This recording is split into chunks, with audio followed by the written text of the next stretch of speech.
মানুষের বাচ্চা আর গাভীর বাচ্চা এক না। গাভীর বাচ্চা শুধু দুধ খাওয়ার বিষয়, এই জন্য গাভীর বাচ্চা জন্মের পরে গাভী 2-4 বাজার পরে 1-2 মাস পরে বেচা লাইলেও চলে।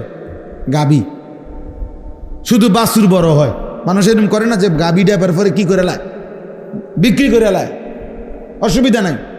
কারণ বাছুর এটা শুধু দৌড়াদৌড়ি করিয়া কদ্দুর দুধ খাইব ঘাস খাইব এই বিষয়। কিন্তু মানুষের বাচ্চা আর গাভীর বাচ্চা এক কথা না। মানুষের এই বাচ্চার উপরে শরীয়তের বিধান আছে, তার ঈমান শিখাইতে হবে, তার ইসলাম শিখাইতে হবে, তাকে আখলাক শিখাইতে হবে, তাকে নামাজ শিখাইতে হবে, তাকে তার বড়দের শ্রদ্ধা শিখাইতে হবে, ছোটদের স্নেহ শিখাইতে হবে, তাকে হালাল হারাম শিখাইতে হবে, তাকে পাক নাফাক শিখাইতে হবে, তারে জায়েজ না জায়েজ শিখাইতে হবে। এই জন্য আল্লাহ তাআলা মাথার উপরে বাবা মা, বড় ভাই, বড় বোন, দাদা দাদি, নানা নানি, চাচা মামা, ফুফা, খালু, এতগুলো মানুষ তার মাথার উপরে অভিভাবকের মতো ছায়া থাকতে সে এমন নষ্ট হলো কেন? এমন চরিত্রহীন হলো কেন? আপন মা বাপ এতগুলো আত্মীয় স্বজন থাকতে এই হাইওয়ান এক ওয়াক্ত নামাজ পড়ে না। এটা কি ধরনের মানুষ? এই অপদার্থ কি ধরনের মুসলমান? এটা ওই ঘরে সে থাকে কেমনে যে ঘরে মুসলমান থাকে? মুসলমানের ঘর যদি হয়, ওই ঘরে কোনোদিন ফজরের নামাজ পড়ে না এমন জানোয়ার ওই ঘরে থাকে কেমনে? ওরে তো জানোয়ারের সাথে থাকতে দেওয়া উচিত। ওরে তো গরু ছাগল যে ঘরে থাকে ওই ঘরে থাকতে দেখা উচিত, যে বেটা নামাজ পড়ে না যেগুলো এগুলো ওই ঘরে থাকে, তুই সেখানে থাক। তুমি মানুষের ঘরে থাকবা কেন?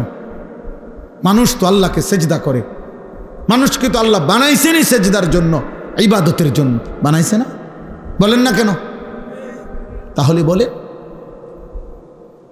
ভাবতে শিখেন, বুঝতে শিখেন। একজনই দায়িত্ব পালন করেন, এত মামুলি না আখিরাত, এত খামখেয়ালি না।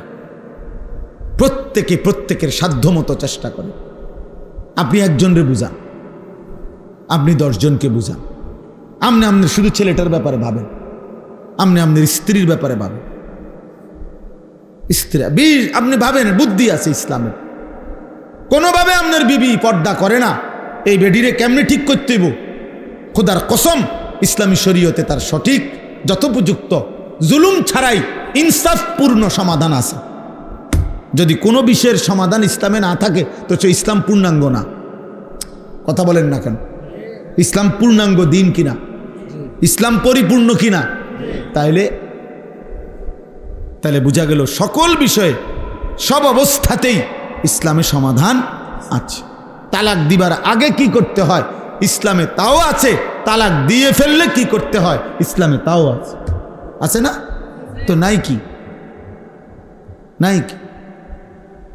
এই কয়েকজন ছেলেকে জিজ্ঞেস করেন আজকে সারাদিনের 5 ওয়াক্ত নামাজের কথা, এখন দাঁড় করান এগুলারে, দাঁড় করান। এখন বলেন এই যে মাথার টুপি নাই যে ছেলেগুলো, এগুলার দাঁড় করান, জিজ্ঞাসা করেন আজকে সারাদিনের 5 ওয়াক্ত নামাজের হালাত কি? তো এরা মুসলমান না? এদের বাবা মা নাই? এরা মুসলমানের সমাজে থাকে না? এদের আল্লাহ নাই, এদের রসুল নাই, এদের কোনো মৃত্যু নাই? বলে কিশোর বয়সে কেউ মরে না, যুবক বয়সে কেউ মরে না? তাহলে সবাই বেখবর। মহিলারা ব্যস্ত ফার্নিচার, মহিলা ব্যস্ত গহনা অলংকার, মহিলা ব্যস্ত পারফিউম আর প্রসাধনী, পাউডার, ফেয়ার অ্যান্ড লাভলি, এই নিয়ে মহিলার এই 3 চিন্তাতেই জীবন শেষ। আর কি ফার্নিচার কিনা যায়, আর কি অলংকার কিনা যায়, আর কি সাজগোজ করা যায়? আহারে মা, হায় হায় বোন, এক নারীকে বুঝি আল্লাহ তাআলা এই জন্যই শুধু বানাইছে? একজন মাকে আল্লাহ তাআলা এই জন্য বানাইছে। অথচ আরবিতে বলে হিদনুল উম্মাহাত মাদ্রাসাতুল বানাত, মায়ের কোল হচ্ছে সন্তানের প্রথম পাঠশালা, সন্তানের প্রথম বিদ্যালয় মায়ের কোল। মায়ের কোল, মায়ের কোল। এজন্য আপনি আশ্চর্য হবেন, কোনো ব্যক্তির যদি একজন ছেলে একজন মেয়ে আছে মনে করেন, কিন্তু ওনার সামর্থ্য এত কম যে দুইজনরে পড়াইতে হইলে ওনার উপার্জনে কুলাবে না, মানে টাকা পয়সা যা আছে সংসার চলবে না, তাইলে দুজনরে পড়াইলে একই সাথে। এখন কারে পড়াইবে? বুঝছুনি কথা? মানে ছেলে একজন মেয়ে একজন, সন্তানের দুইজন। এখন উনি যদি দুইজনরে পড়ায়, ওনার কি হবে না? সংসারের অন্য খরচ চলবে না। তাইলে দিন শিখাবে কাকে? এই দুইজনের মধ্যে মেয়েটাকে।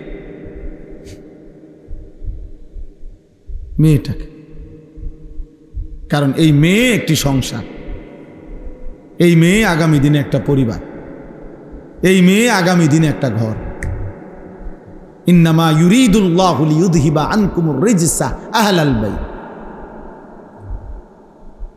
আল্লাহ তাআলা বলছেন, ইমানদার নারী, চরিত্রবান নারী, নামাজি নারী, আমি আল্লাহ তাআলা চাই তার মাধ্যমে তোমাদের পুরুষদের পুরাটা ঘর পবিত্র করে দিতে। এক মেয়ে চরিত্রবান হওয়া, এক মেয়ে দিনদার হওয়া, এক মেয়ে নেককার হওয়া, সেজদাওয়ালা হওয়া, পর্দানশীল হওয়া, শুধু ওই মেয়ের জন্য না, পুরা ফ্যামিলির জন্য এটা জরুরি। আপনি 1000 ছেলের উপরে জরিপ চালান, ওদের সমস্ত সারা দিনের ব্যস্ততার মূল আকর্ষণ নারী। 10,000 ছেলের পিছনে আপনি তদন্ত করেন, ওদের যৌবনের এই উন্মাদনা, এই চুলের ফ্যাশন, জামা কাপড়ের এই ফ্যাশন, সারাদিন টোটো করে মাতালের মতো ঘুরা, মোটর সাইকেলের এই বাহার, চুলের ডিজাইন, মোবাইলের এই ব্যস্ততা, সব কিছুর মূলে নারীর প্রতি আকর্ষণ, শাহওয়াত, মনের চাহিদা, অশ্লীল অবৈধ কামনা বাসনা, হারাম চাহিদা।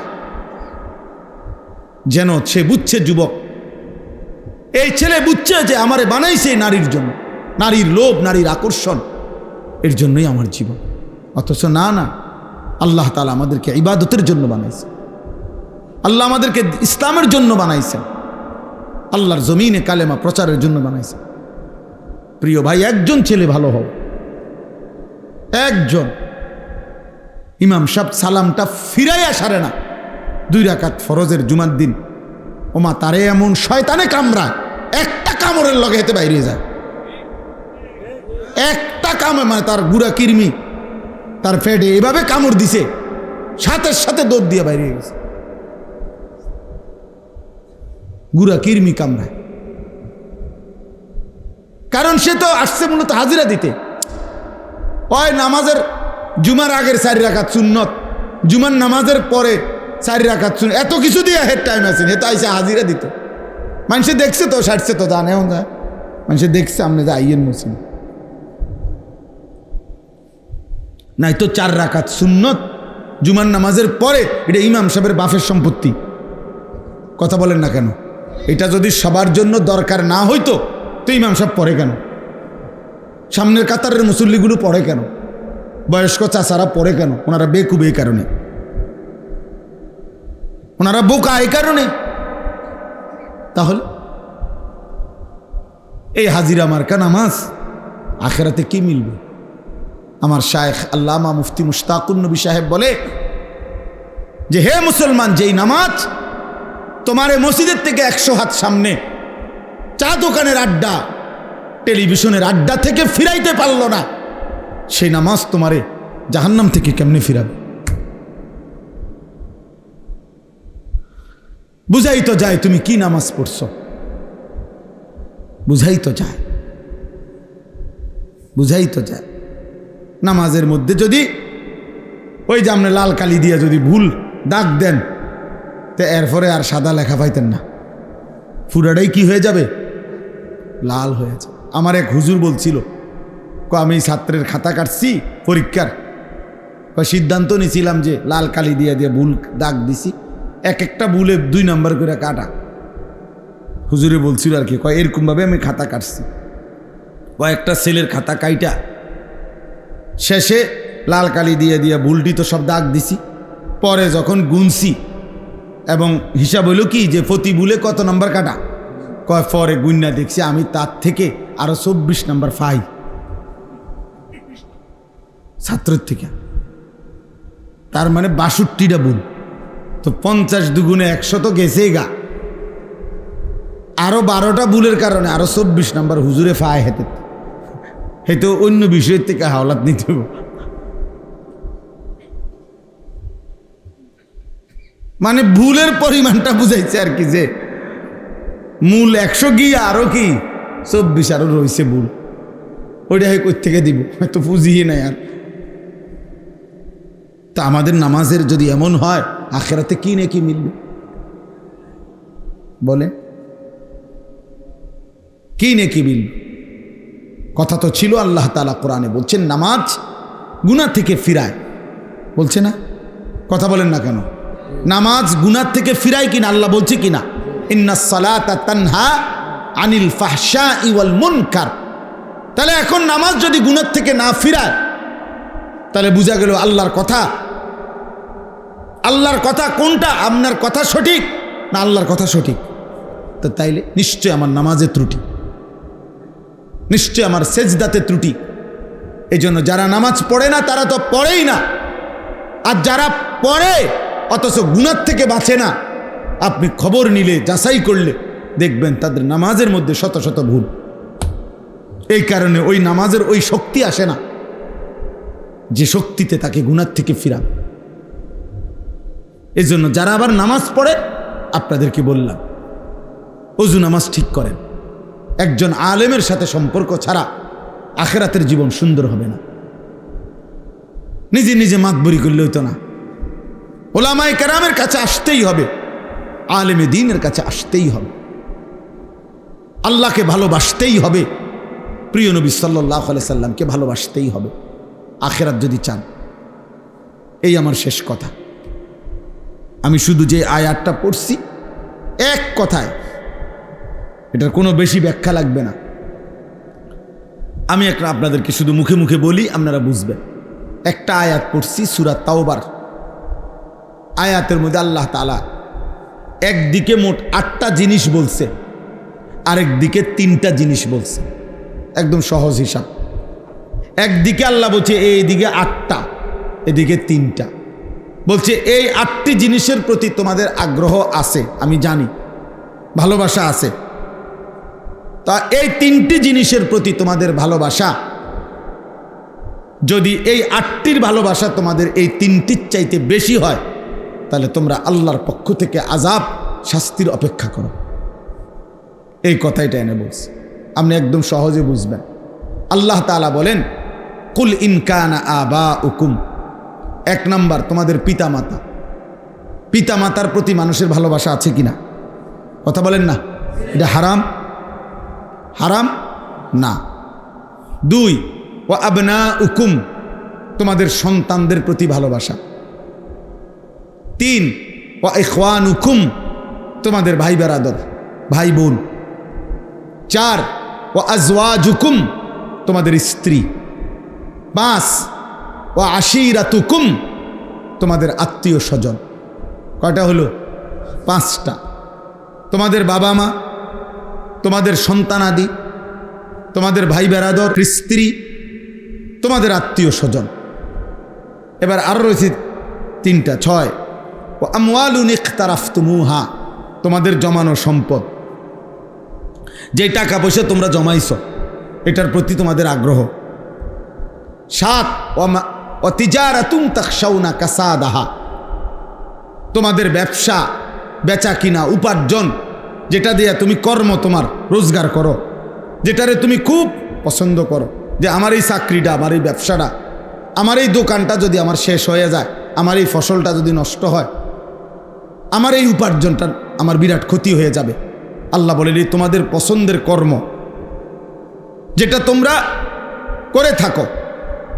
8 নাম্বার হলো ওয়া মাসাকিনু তারদাউনাহা, তোমাদের পছন্দের ঘরবাড়ি, যেটা তুমি তিল তিল করে ভরাট করছো, সাজাইছো। এ কয়টা হলো? আর বাদ রয়েছে কি? আমাদের দুনিয়াবি বিষয়ের মধ্যে বাদ আছে কিছু? কিচ্ছু বাদ নেই, সব এখানে আছে। আল্লাহ তাআলা বলেন এবার এদিকে তিনটা, আল্লাহর ভালোবাসা, রাসূলুল্লাহ সাল্লাল্লাহু আলাইহি সাল্লামের ভালোবাসা, আল্লাহর রাস্তায় নিজের জান মাল কোরবানি করা, জিহাদ ফি সাবিলিল্লাহ। তো আল্লাহর ভালোবাসা, রাসূলুল্লাহ সাল্লাল্লাহু আলাইহি ওয়াসাল্লামের ভালোবাসা, আল্লাহর পথে নিজের জান মাল উৎসর্গ করার ভালোবাসা, জিহাদ। আল্লাহ বলেন এই তিনটা। তাইলে এইবার আল্লাহ বলেন যদি এই 8টি জিনিসের ভালোবাসা এই 3টি ভালোবাসার চাইতে বেশি হয়ে যায়, আহাব্বা ইলাইকুম ফাতারাব্বাসু, তাহলে অপেক্ষা করো, হাত্তা ইয়াতি আল্লাহু বিআমরি, আল্লাহর আযাব তোমাদের উপরে আসবেই আসবে। এই কথা শেষ, এটাই কথা। আল্লাহ বলেন তাহলে তোমাদের উপরে আল্লাহর আযাব আসবেই আসবে, অপেক্ষা করো। অর্থাৎ যদি আল্লাহর ভালোবাসা ফেলে দেছো, নিচে নামায় দিছো, রাসূলুল্লাহ সাল্লাল্লাহু আলাইহি সাল্লামের ভালোবাসা নিচে নামায় ফেলছো, আল্লাহর পথে জান মাল কোরবানি করতে চাও নাই, তা আল্লাহ বলেন ওইগুলা নিয়ে যদি ব্যস্ত হয়ে থাকো আমি তোমারে শাস্তি দেব, দুনিয়াতেও আখিরাতেও।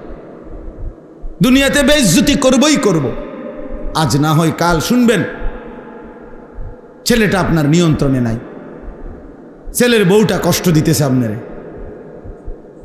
ছেলের ঘরের নাতনি আরেক পোলার লগে ভাগ্যে গেছে, মেয়ের ঘরের ফুত আরেক মেয়ের সাথে চলে গেছে, কোনো না কোনোভাবে আপনি বেইজ্জতি হবে, বেইজ্জতি হবে। হালাল হারাম মিশ্রণ করে এই দুনিয়া সাজাইছেন, আমনে মরে গেলে আপনার নাতিরে পর্যন্ত হইল মানুষে কইব তোর দাদা সুদখোর ছিল, তোর দাদা ছিল হারামখোর। আপনাকে এটা শুনতেই হবে। এই জন্য কি বোঝা গেল? অপমানিত হবেই। আল্লাহ বলেন আল্লাহকে ভুলে গেছো বান্দা, রসুলকে ভুলে গেছো, আল্লাহর পথে যুদ্ধ জিহাদ জান মালের কুরবানি ভুলে গেছো, অপেক্ষা করো আমি তোমাকে অপমানিত করব। নাউযুবিল্লাহ। আমরা আগে একটা আরবি কিতাব আগে আমরা পড়তাম, মনে করেন বা তোমরা ছেলেরাও বুঝবা যে আগে আমরা আরবি কিতাব পড়তাম, তো এগুলোর অনুবাদ বিভিন্ন শব্দ, একটা পৃষ্ঠা আরবি, তো একটা পৃষ্ঠার মধ্যে সবই শব্দ তো আমরা অনেক সময় পারি না, বুঝি না, তো ডিকশনারি দেখতাম আরবি অভিধান, ওইখান থেকে বের করতাম যে এই শব্দটার অর্থটা কি, এইভাবে খুঁজতে হইতো, তালাশ করতে হইতো। তো এখন এরকম প্রযুক্তি যে আমি ওই দিন আমার মাদ্রাসায় কম্পিউটারে চাকরি করে যে ছেলেটা, এরকম একটা প্রায় 200 পৃষ্ঠার আরবি বই, 200 পৃষ্ঠা পরে দিলাম যে তুমি এটার এই কম্পিউটারের মাধ্যমে এটা অনুবাদ করে দাও। সে এমনি জেনারেল পড়ুয়া ছেলে, আরবিটা তো সর্বোচ্চ 7-8 ঘন্টা লাগছে। এই 7-8 ঘন্টার ভিতরে সে পুরা বই বাংলা অনুবাদ করে একেবারে ফিনটিন মাইরা বাইন্দা আমার দিয়ে দিছে। তাইলে কত দ্রুত, মানে একটা পৃষ্ঠা এখানে শুধু স্ক্রিন করলে 30 সেকেন্ডের ভিতরেই একবার এটার অনুবাদ পড়ে ভিতরে বাংলাটা, 30 সেকেন্ডও লাগে না। তাহলে পৃথিবী প্রতি মুহূর্তে, আমি একবার একটা পত্রিকায় পড়ছি যে ইউরোপের কাছে, ওদের বড় বড় বিজ্ঞানী গবেষকদের কাছে যেই আধুনিকতা বের হইছে, মানে বাস্তবে আছে, তার চাইতেও আরো আপডেট আধুনিকতা তাদের ফাইলে আছে, যেগুলো তারা এখনো পর্যায়ক্রমে প্রসেসিং করবার টাইম নেই, টাইমের অভাবে কুলাইতে পারতেছে না। কয়টা করব একটা দোকানের মধ্যে মোবাইলের দিকে তাকাইলে বোঝা যায় যে কত শো আইটেমের মোবাইল, কত শো ডিজাইন। এ কথা বলার দ্বারা আমার অর্থ হলো, প্রিয় ভাই, এটা বুঝতে হবে যে এই আধুনিকতা, এই প্রযুক্তি থাকবে না, প্রতিনিয়ত খুব দ্রুত গতিতে চেঞ্জ হয়ে যাচ্ছে, এটা একসময় থাকবে না। কিন্তু প্রশ্ন হলো, চিন্তার বিষয় হলো, ফেসবুকে না থাকবে না, ইউটিউবও থাকবে না, কিন্তু আমি যে গুনাহগুলো করছিলাম, আমি যে নারী দেখলাম, ছবি দেখলাম, নাচ গান দেখলাম, উলঙ্গ দৃশ্য দেখলাম, সেগুলো তো আর কোনোদিন হারাবে না। এই আমার আমলনামার থেকে মুছবে কি? ফেরেশতা যে আমার বাম কাঁধে আমলনামার মধ্যে এটা লিখছে, উঠাইছে, ওইটা মুছবে কে? ওইটা হারাবে কিভাবে? আমাকে তোমাকে নিয়ে তো এই গুনাহগুলো নিয়েই হাসরের ময়দানে দাঁড়াইতে হবে, হাসরের মাঠে দাঁড়াইতে হবে। তাইলে আধুনিকতার অনেক কিছু হয়তো থাকবে না, কিন্তু আমি যে গুনাহগুলো করছি আর দ্বারা, সেগুলো আমি মুছবো কিভাবে? সেগুলো আমার থেকে হারাবে কিভাবে? ওয়াকুল্লা ইনসানিন আলজামনাহু তায়রাহু আলা উনুকি। আল্লাহ তাআলা বলেন, আমি প্রত্যেক মানুষের আমলনামা তার কাঁধে, তার গর্দানে, কাঁধে ঝুলিয়ে দেব, ঝুলিয়ে দেব নিজের আমলনামা। এই যে মনে করেন বর্তমানে বিভিন্ন স্কুলে, কিন্ডারগার্টেনে বাচ্চাদের গলার মধ্যে এরকম ফিতা, আইডি কার্ডওয়ালা ঝুলাই দেয় না? তাহলে এটা দেখলেই, হাতে নিলেই দেখা যায় বাচ্চা এটার নাম কি, ঠিকানা, এই যে কাঁধে গলার মধ্যে ঝুলাই দেয়। তা আল্লাহ তাআলা বলেন, তার আমলনামাও আমি এরকম ঝুলাই দেব, ঝুলিয়ে দেব। ইয়াউমা তুবলাস সারাইর। আল্লাহ তাআলা বলেন, অন্তরের গভীরে যেই কথাগুলো ছিল সেগুলো হাসরের ময়দানে আমি খুলে দেব, খুলে দেব। পৃথিবীর কেউ জানে নাই, কিন্তু আজকে তোমার অন্তরের যে জল্পনা কল্পনা, একটা নারী দেখে, অশ্লীল দৃশ্য দেখে, রাস্তার বেহায়া বেপর্দা মেয়ে দেখে তুমি যা ভাবছিলা, হয়তো পৃথিবী তো কেউ শুনে নাই, জানে নাই।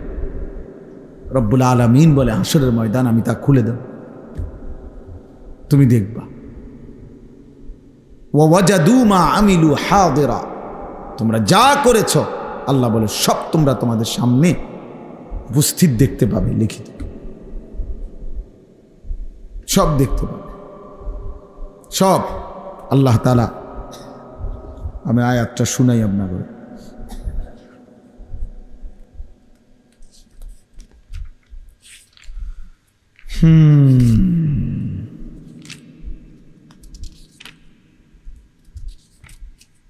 এই দেখেন, আল্লাহ তাআলা বলেন, ওমা তাকুনু ফি শা'নিন, তোমরা যে অবস্থায় থাকো না কেন, ওমা তাতলু মিনহু মিন কুরআনিন, আল্লাহর কোরআন থেকে তোমরা সামান্য যেটুকুই তেলাওয়াত করো না কেন, ওয়ালা তা'মালুনা মিন আমালিন, তোমরা যেইটুকু আমলি, যখন যেই আমলি করো না কেন, ইল্লা কুন্না আলাইকুম শুহুদান ইজ তুফিউনা ফিহি, যখন তোমরা তা আল্লাহর জন্য করে থাকো, তো আল্লাহ তাআলা বলেন, আমি তোমাদের সাথেই থাকি, আমি তোমাদের সাথেই থাকি, আমি তোমাদের সামনেই থাকি, আমি সেটা পুরাপুরি দেখতে পাই। ওমা ইয়াযুবু আর রাব্বিকা মিন মিসকালি যাররাতিন ফিল আরদি ওয়ালা ফিস সামা, তোমাদের রবের চোখ থেকে, তোমাদের মালিকের দৃষ্টি থেকে আসমান ও জমিনের কোনো কিছু আড়াল যায় না, এক জাররাও না। আল্লাহ বলছে, এক জাররা, মিসকালা যাররা, এক বিন্দুও তোমাদের রবের আড়ালে নয়। ওয়ালা আসগারা মিন যালিকা ওয়ালা আকবারা, এক বিন্দুর চাইতেও যদি কম হয় সেটাও, বিন্দুর চাইতে যদি বেশি হয় সেটাও, ইল্লা ফি কিতাবিম মুবিন, সব কিছুই তোমাদের জন্য সুস্পষ্ট আমলনামার মধ্যে লেখা আছে, কিছুই বাদ যাবে না। প্রতিটা হাসি, প্রতিটা কান্না, চোখের প্রতিটা পলক, কানের প্রতিটা শব্দ শোনা, হৃদয়ের প্রতিটা স্পন্দন, নিঃশ্বাসের প্রতিটা উঠানামা, আল্লাহর কসম রব্বুল আলামিন বলে, তুমি একটা একটা করে হিসাব করা, তুমি তোমার আমলনামার মধ্যে দেখতে পাবে, একটা একটা করে। মোট হাসি দিছো এতবার, কাঁদছো এতবার, হাত উঠাইছো উপরে এতবার, নিচে নামাইছো এতবার, চোখের পলক পড়ছে এতবার, নিঃশ্বাস উঠানামা করছে এতবার। আল্লাহ বলেন আমি এটার হিসাব দেব, আমার ফেরেশতা এটার হিসাব দেব, এবং প্রতিটা নিঃশ্বাসের সাথে লিখে দিবে এটা নেক কাজে, এটা গুনার কাজে, এটা গুনাহের কাজে। এই নিঃশ্বাসটা গেছে রব আপনাকে সেজদা দিতে দিতে, এই নিঃশ্বাসটা গেছে নারীর অশ্লীল ছবি দেখতে দেখতে। কারণ আমরা যেই অবস্থায় থাকি, ইবাদত কিংবা গুনাহ, আমাদের নিঃশ্বাস আসা যাওয়া করে কি না? নাই তো হে মারাই যাবে।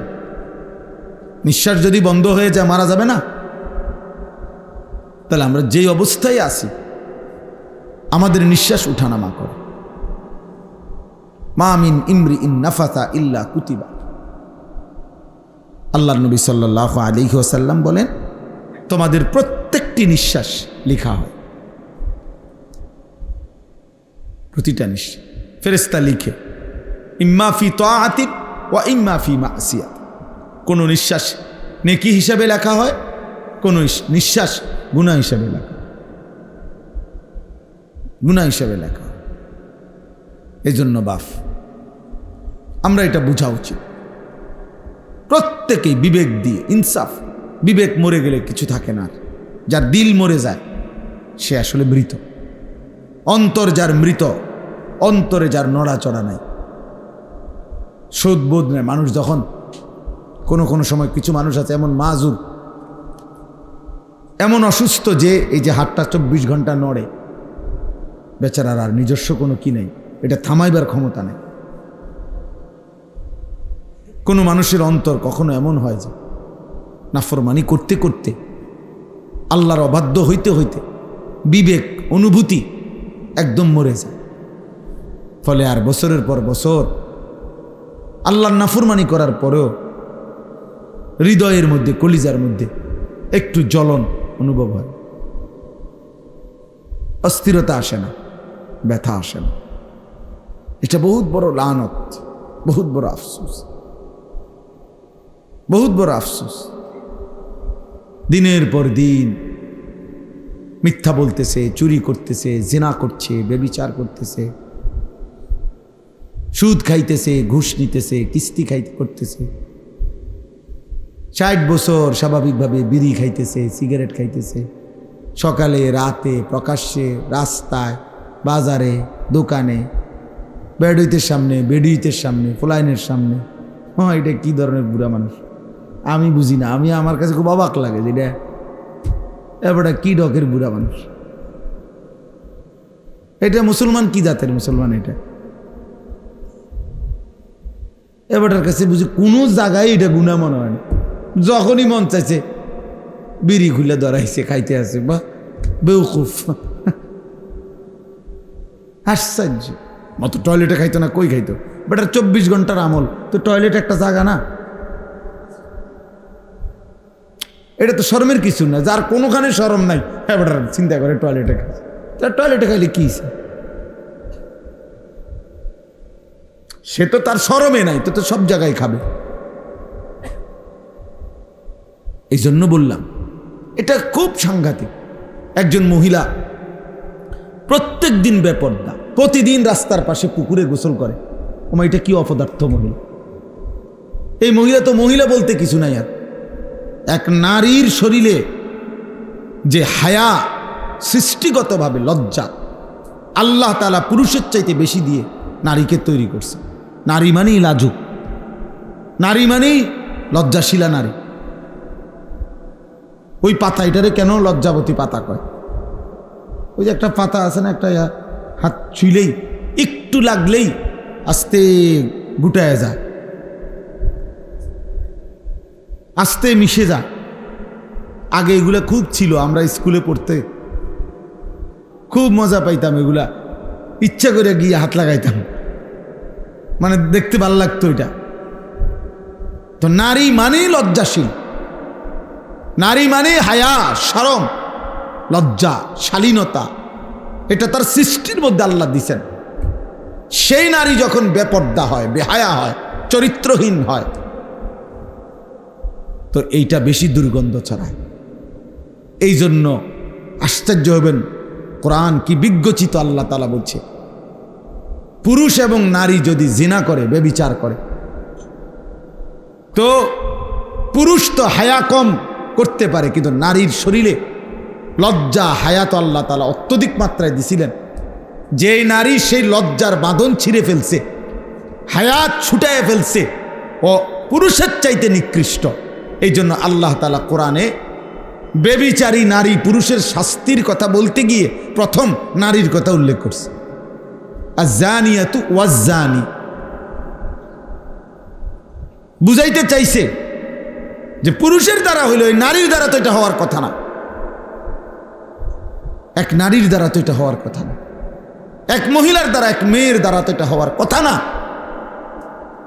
কিন্তু সেই অসভ্য মেয়ে নারী যখন নিজের স্বাভাবিক সৃষ্টিগত জন্মগত লজ্জাটাকে যখন শেষ করে ফেলছে, ও কতটা নিকৃষ্ট।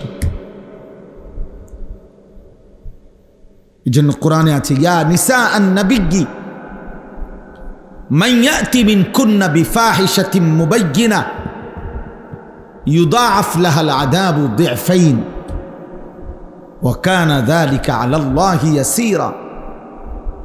ভয়ঙ্কর কথা এটা, কোরআন শরীফের আয়াত। আল্লাহ বলছে, হে নবীর স্ত্রীগণ, নবীজির বিবিদেরকে বলছে, যারা উম্মতের সর্বশ্রেষ্ঠ নারী, রাসূলুল্লাহ সাল্লাল্লাহু আলাইহি সাল্লামের স্ত্রীদের চাইতে এই উম্মতের নারীদের মধ্যে শ্রেষ্ঠ সম্মানিত নারী আর কে? সেই শ্রেষ্ঠ নারী উনাদেরকে পর্যন্ত আল্লাহ বলছে, সাবধান, কোন ঈমানদার নারী যদি বেহায়াপনা পর করে, ফাহিশা অর্থ হল অশ্লীলতা, বেপরদিগি, বেহায়াপনা, জিনা ব্যভিচারের পুরুষ পরিবেশ, পর পুরুষের সাথে একাকিত্ব, পরকিয়া, বিবাহ বহির্ভূত প্রেম, হারাম সম্পর্ক, এরকম যেই কোনো অশ্লীলতা, আল্লাহ বলছে তোমাদের নারীদের কারো ঈমানদার দ্বারা হয়, যদি ঈমানদার নারী, তো মনে রাখবা আমি আল্লাহ তাআলা পরিষ্কার বললাম, তার প্রত্যেকটা পাপের কারণে আমি তাকে দ্বিগুণ শাস্তি দেব, দ্বিগুণ। ইউদাআফ লাহাল আযাবু দি'ফাইন, ডাবল শাস্তি। কেন? যে তোমার দ্বারা এটা হওয়ার কথা না, তুমি না নারী, তুমি না মেয়ে, তোমার মধ্যে তো সৃষ্টিগতভাবে আমি আল্লাহ লজ্জা বেশি দিছিলাম, হায়া বেশি দিছিলাম, সেটা তুমি ভেঙে ফেললা কেমনে? সেটা তুমি নষ্ট করে ফেললা কেমনে?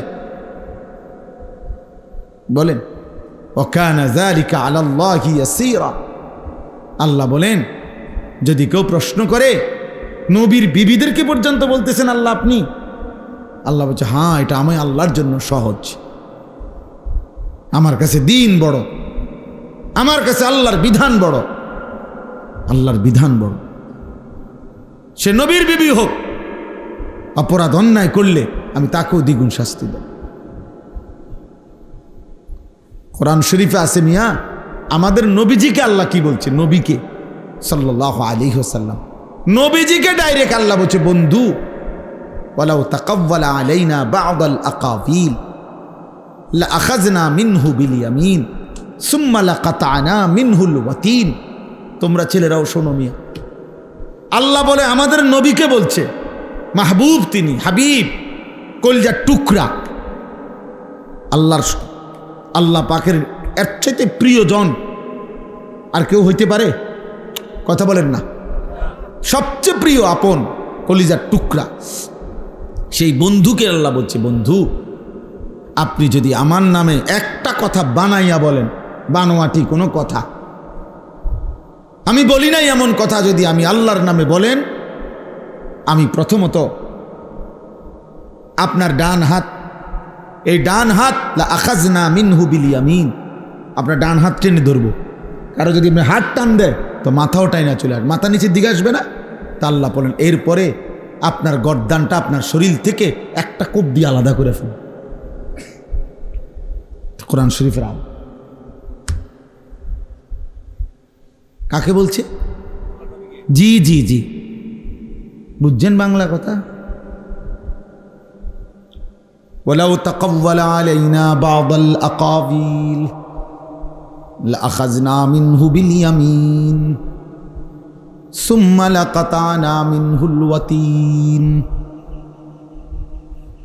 গর্দানের রগটা ছিঁড়ে ফেলবো। এটার অর্থ এটাই, যেই রগ ছিঁড়ে গেলে আপনি মরে যাবেন, এমন রগটা আমি আল্লাহ ছিঁড়ে ফেলবো। একটা কথা উলট পালট বলবেন না, একটা শব্দ বাড়িয়ে বলবেন না। ওয়ালা তাজআল মা'আল্লাহি ইলাহান আখারা ফাতুলকা ফি জাহান্নামা মালুমান মাদহুরা। নবীজিকে সরাসরি আল্লাহ বলেন, বন্ধু আপনি আমি আল্লাহর সাথে কাউকে ডাকবেন না, কাউকে মিলাবেন না।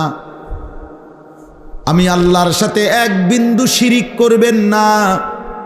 আপনি বন্ধুকে পর্যন্ত বলে দিলাম, বন্ধু যদি আপনি এক বিন্দু শিরিক করেন তাহলে আপনি বন্ধুকেও আমি আল্লাহ বেইজ্জতি করে জাহান্নামে ছুঁড়ে মারব। বোঝেন কিছু বন্ধু? হ্যাঁ, কোরআনকে মস্কারি মনে করছে দিন। অনেক মুসলমান তোমরা ছেলেরা, হ্যাঁ, একটা মামুলি বিষয় মনে করো, এ কইলেই হয় মুসলমান। কিছু আছে কইলে আমি আশেকের রসুল, ওটা আশেকের রসুল। ওরা প্রতিদিন বিড়ি খায়, ওটা আশেকের রসুল। আমরা সিরা খাই, আমরা বুঝি না, আমনে আশেকের রসুল। হ্যাঁ, মস্কারি করেন আপনি। হ্যাঁ, কথা কথা গালি দেয়, উনি আশেকের রসুল। প্রত্যেক কথা গালি দেয়, সারা বছর সুদ খায়, কিস্তি লয়, এবারে আশেকের রসুল। আর আমরা সবাই সিরা খাই, আমরা বুঝি না। আপনি এটা ঠাট্টা করেন, এটা মস্কারি করেন। নবীজির ভালোবাসা এটাকে বলে। রাসূলুল্লাহ সাল্লাল্লাহু আলাইহি সাল্লামের মহব্বত এটা। স্ত্রী নামাজ পড়ে না, ঘরের কেউ পর্দা করে না, এটা নবীজির ভালোবাসা। প্রতিদিন সবাই টেলিভিশনে নাচ গান দেখে, এটা রাসূলুল্লাহ সাল্লাল্লাহু আলাইহি সাল্লামের ভালোবাসা। হ্যাঁ, বলে তো হেরা টেলিভিশন দেখলে আপনি কিনবেন, আমি কিনতাম, বুঝলেন? আপনি কিনে আপনি সিরা খাবেন পানি দিয়ে ভিজাইয়া, আপনি কিনবেন মানে? এরপরে গুড় কিনে আনবেন আলাদা, সিরা দিয়ে গুড় দিয়ে খাবেন। উনি কি করবে উনি বোঝে না, উনি কি করবে উনি বোঝে না। আপনি ছেলেটার দুনিয়া সাজাইবার জন্য কি কষ্ট করছেন আমরা দেখছি না? দুনিয়া একটা ঘরের জন্য, এক সেট সোফার জন্য, ছেলেটারে বিদেশ পাঠাইবার জন্য আপনি কদ্দূর কি করছেন আমরা দেখি নাই, আমরা জানি না? তাহলে তার দুনিয়া সাজাবার জন্য তো আপনার মাথার ঘাম পায়ে পড়ছে, তার জাহান্নাম থেকে বাঁচাবার জন্য কিছু করলেন না কেন? বলেন, এটা কার দায়িত্ব? সন্তানের দুনিয়া সাজাইবেন আপনি বাবা, তো সন্তানের আখিরাত কে সাজাই দিবে? আরেক গ্রামের আরেক বেড়া? তাইলে বলেন ইনসাফ কি বলে? বলে শুনে না তো শুনে না, কোন বছরের তে শুনে না? 16 বছর বয়সে না শুনে না? এখন আপনারা 16 বছর বয়স থেকে ঠিক করতে দিছিল দায়িত্ব, তো আপনি শিখলেন না কেন, জানলেন না কেন? এক সন্তানের তরবিয়ত কখন করতে হয় আপনারা বুঝলেন না কেন বাবা? আখলাক কখন শিখাইতে হয়, আল্লাহ কখন চিনাইতে হয়? ইসলাম একটা কোলের বাচ্চার দিকে পর্যন্ত নজর রাখছে। কোলের বাচ্চার ব্যাপারে ইসলামের বিধান আছে। কোলের বাচ্চা শরীয়তের মাসআলা হলো স্বামী স্ত্রী, কোলের বাচ্চা, যে বাচ্চার 6 মাস বয়স, মনে করেন 6 মাস, কোনো কথা বলতে পারে না, কিছুই বোঝে না, আপনি মনে করছেন, ইসলামের শরীয়তের বিধান হলো এমন বাচ্চাও যদি সজাগ থাকে, 6 মাসের বাচ্চা পাশে, তাহলে স্বামী স্ত্রী একান্ত মেলামেশা করা নিষেধ।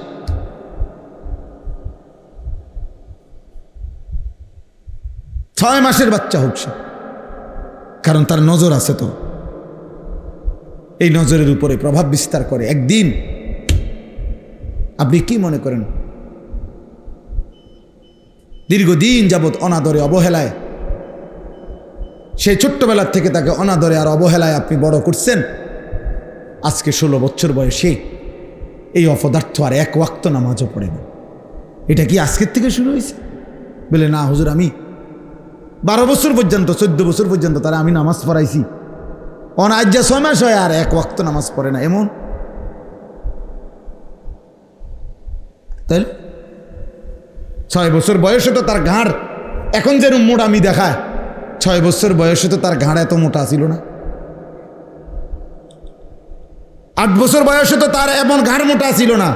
18 বছর বয়স দেখে না জালেম অহংকার করে 6 বছরে। তো কথা তো ছিল ওই সময় দিন শিখানো। আল্লাহ নবী সাল্লাল্লাহু আলাইহি সাল্লাম তো বলছে 7 বছর বয়সে নামাজ পড়াও, 10 বছর বয়সে নামাজ না পড়লে শাসন করো, আঘাত করো। 10 বছরের বাচ্চাকে পৃথক শুইতে দাও, নবীজি বলছে ওয়াফাররিকু বাইনাহুম ফিল মাদাজি'। 10 বছরের 2 ভাইকে একসাথে শুইতে দিবা না। 10 বছরের 2 ভাই বোনকে আপন হোক একসাথে, পরিষ্কার হাদিস। আজকে বিয়া স্বাস্থ্য ভাই জ্যাঠ তো বোন বাপ সাফ হুয়া তো ভাই তামান্ডিরে এক লোক হতাই দিছে, উত্তালা সব রাইতে না কদ্দুর, রাইত কদ্দুর এমনি এমনি যাইব গা গফ করতে করতে। তোরা বাবু সিয়ের আনতে আসে, আরেকদিকে প্যান্ডেল করতে আসে, বেডিতে মশলা বাড়তে আসে। বাহ, কি মিথ্যা বললাম? এটা দিন, এটা আল্লাহর বিধান। আল্লাহ আমাদেরকে বুঝ দান করে। এই জন্য গুনাহ ছাড়তে হবে, গুনাহ ছাড়াইতে হবে, আখলাক শিখাইতে হবে। আমরা মানুষের বাচ্চার গাভীর বাচ্চা এক না। গাভীর বাচ্চা শুধু দুধ খাওয়ার বিষয়। এই জন্য গাভীর জন্মে বাচ্চা জন্মের পরে গাভী 2-4 বাজার পরে 1-2 মাস পরে বেচা লাইলেও চলে। গাভী শুধু বাছুর বড় হয়, মানুষ এরকম করে না যে গাভী ডাবার পরে কি করে লায়, বিক্রি করে লায়, অসুবিধা নাই। কারণ বাছুর এটা শুধু দৌড়াদৌড়ি করিয়া কদ্দুর দুধ খাইব ঘাস খাইব এই বিষয়। কিন্তু মানুষের বাচ্চা আর গাভীর বাচ্চা এক কথা না। মানুষের এই বাচ্চার উপরে শরীয়তের বিধান আছে, তার ঈমান শিখাইতে হবে, তার ইসলাম শিখাইতে হবে, তাকে আখলাক শিখাইতে হবে, তাকে নামাজ শিখাইতে হবে, তাকে তার বড়দের শ্রদ্ধা শিখাইতে হবে, ছোটদের স্নেহ শিখাইতে হবে, তাকে হালাল হারাম শিখাইতে হবে, তাকে পাক নাফাক শিখাইতে হবে, তারে জায়েজ না জায়েজ শিখাইতে হবে। এই জন্য আল্লাহ তাআলা মাথার উপরে বাবা মা, বড় ভাই বড় বোন, দাদা দাদি, নানা নানি, চাচা মামা, ফুফা, খালু, এতগুলো মানুষ তার মাথার উপরে অভিভাবকের মতো ছায়া থাকতে সে এমন নষ্ট হলো কেন? এমন চরিত্রহীন হলো কেন? আপন মা বাপ এতগুলো আত্মীয় স্বজন থাকতে এই হাইওয়ান এক ওয়াক্ত নামাজ পড়ে না। এটা কি ধরনের মানুষ? এই অপদার্থ কি ধরনের মুসলমান? এটা ওই ঘরে সে থাকে কেমনে যে ঘরে মুসলমান থাকে? মুসলমানের ঘর যদি হয়, ওই ঘরে কোনোদিন ফজরের নামাজ পড়ে না এমন জানোয়ার ওই ঘরে থাকে কেমনে? ওরে তো জানোয়ারের সাথে থাকতে দেওয়া উচিত। ওরে তো গরু ছাগল যে ঘরে থাকে ওই ঘরে থাকতে দেখা উচিত, যে বেটা নামাজ পড়ে না যেগুলো এগুলো ওই ঘরে থাকে, তুই সেখানে থাক। তুমি মানুষের ঘরে থাকবা কেন? মানুষ তো আল্লাহকে সেজদা করে। মানুষকে তো আল্লাহ বানাইছেনই সেজদার জন্য, ইবাদতের জন্য বানাইছে না? বলেন না কেন? তাহলে বলে ভাবতে শিখেন, বুঝতে শিখেন, একজনই দায়িত্ব পালন করেন। এত মামুলি না আখিরাত, এত খামখেয়ালি না। প্রত্যেকে প্রত্যেকের সাধ্যমতো চেষ্টা করে। আপনি একজনরে বুঝান, আপনি 10 জনকে বুঝান। আপনি আপনার শুধু ছেলেটার ব্যাপারে ভাবেন, আপনি আপনার স্ত্রীর ব্যাপারে ভাবেন। স্ত্রী আপনি ভাবেন বুদ্ধি আছে ইসলামের, কোনোভাবে আপনার বিবি পর্দা করে না, এই বেডিরে কেমনে ঠিক করতে হইব? খোদার কসম ইসলামী শরীয়তে তার সঠিক যথোপযুক্ত জুলুম ছাড়াই ইনসাফপূর্ণ সমাধান আছে। যদি কোনো বিষয়ের সমাধান ইসলামে না থাকে তো সে ইসলাম পূর্ণাঙ্গ না। কথা বলেন না কেন? ইসলাম পূর্ণাঙ্গ দিন কিনা? ইসলাম পরিপূর্ণ কিনা? তাইলে বোঝা গেল সকল বিষয়ে সব অবস্থাতেই ইসলামে সমাধান আছে। তালাক দিবার আগে কি করতে হয় ইসলামে তাও আছে, তালাক দিয়ে ফেললে কি করতে হয় ইসলামে তাও আছে। আছে না? তো নাই কি? নাই কি? এই কয়েকজন ছেলেকে জিজ্ঞেস করেন আজকে সারাদিনের 5 ওয়াক্ত নামাজের কথা, এখন দাঁড় করান এগুলারে, দাঁড় করান। এখন বলেন এই যে মাথার টুপি নাই যে ছেলেগুলো, এগুলার দাঁড় করান, জিজ্ঞাসা করেন আজকে সারাদিনের 5 ওয়াক্ত নামাজের হালাত কি। তো এরা মুসলমান না? এদের বাবা নাই, বাবা মা নাই? এরা মুসলমানের সমাজে থাকে না? এদের আল্লাহ নাই, এদের রসুল নাই, এদের কোনো মৃত্যু নাই? বলে কিশোর বয়সে কেউ মরে না, যুবক বয়সে কেউ মরে না? তাহলে সবাই বেখবর। মহিলারা ব্যস্ত ফার্নিচার, মহিলা ব্যস্ত গহনা অলংকার, মহিলা ব্যস্ত পারফিউম আর প্রসাধনী, পাউডার, ফেয়ার অ্যান্ড লাভলি, এই নিয়ে মহিলার এই 3 চিন্তাতেই জীবন শেষ। আর কি ফার্নিচার কিনা যায়, আর কি অলংকার কিনা যায়, আর কি সাজগোজ করা যায়। আহারে মা, হায় হায় বোন, এক নারীকে বুঝি আল্লাহ তাআলা এই জন্যই শুধু বানাইছে। একজন মাকে আল্লাহ তাআলা এই জন্য বানাইছে। অথচ আরবিতে বলে হিদনুল উম্মাহাত মাদ্রাসাতুল বানাত, মায়ের কোল হচ্ছে সন্তানের প্রথম পাঠশালা, সন্তানের প্রথম বিদ্যালয় মায়ের কোল। মায়ের কোল, মায়ের কোল। এজন্য আপনি আশ্চর্য হবেন কোনো ব্যক্তির যদি একজন ছেলে একজন মেয়ে আছে মনে করেন, কিন্তু ওনার সামর্থ্য এত কম যে 2 জনরে ফরাইতে হইলে ওনার উপার্জনে কুলাবে না, মানে টাকা পয়সা যা আছে সংসার চলবে না, তাইলে 2 জনরে ফরাইলে একই। এখন কারে ফরাইলে? বুঝছুনি কথা? মানে ছেলে একজন মেয়ে একজন, সন্তানের 2 জন। এখন উনি যদি 2 জনরে পড়ায় ওনার কি হবে না? সংসারের অন্য খরচ চলবে না। তাইলে দিন শিখাবে কাকে? এই 2 জনের মধ্যে মেয়েটাকে।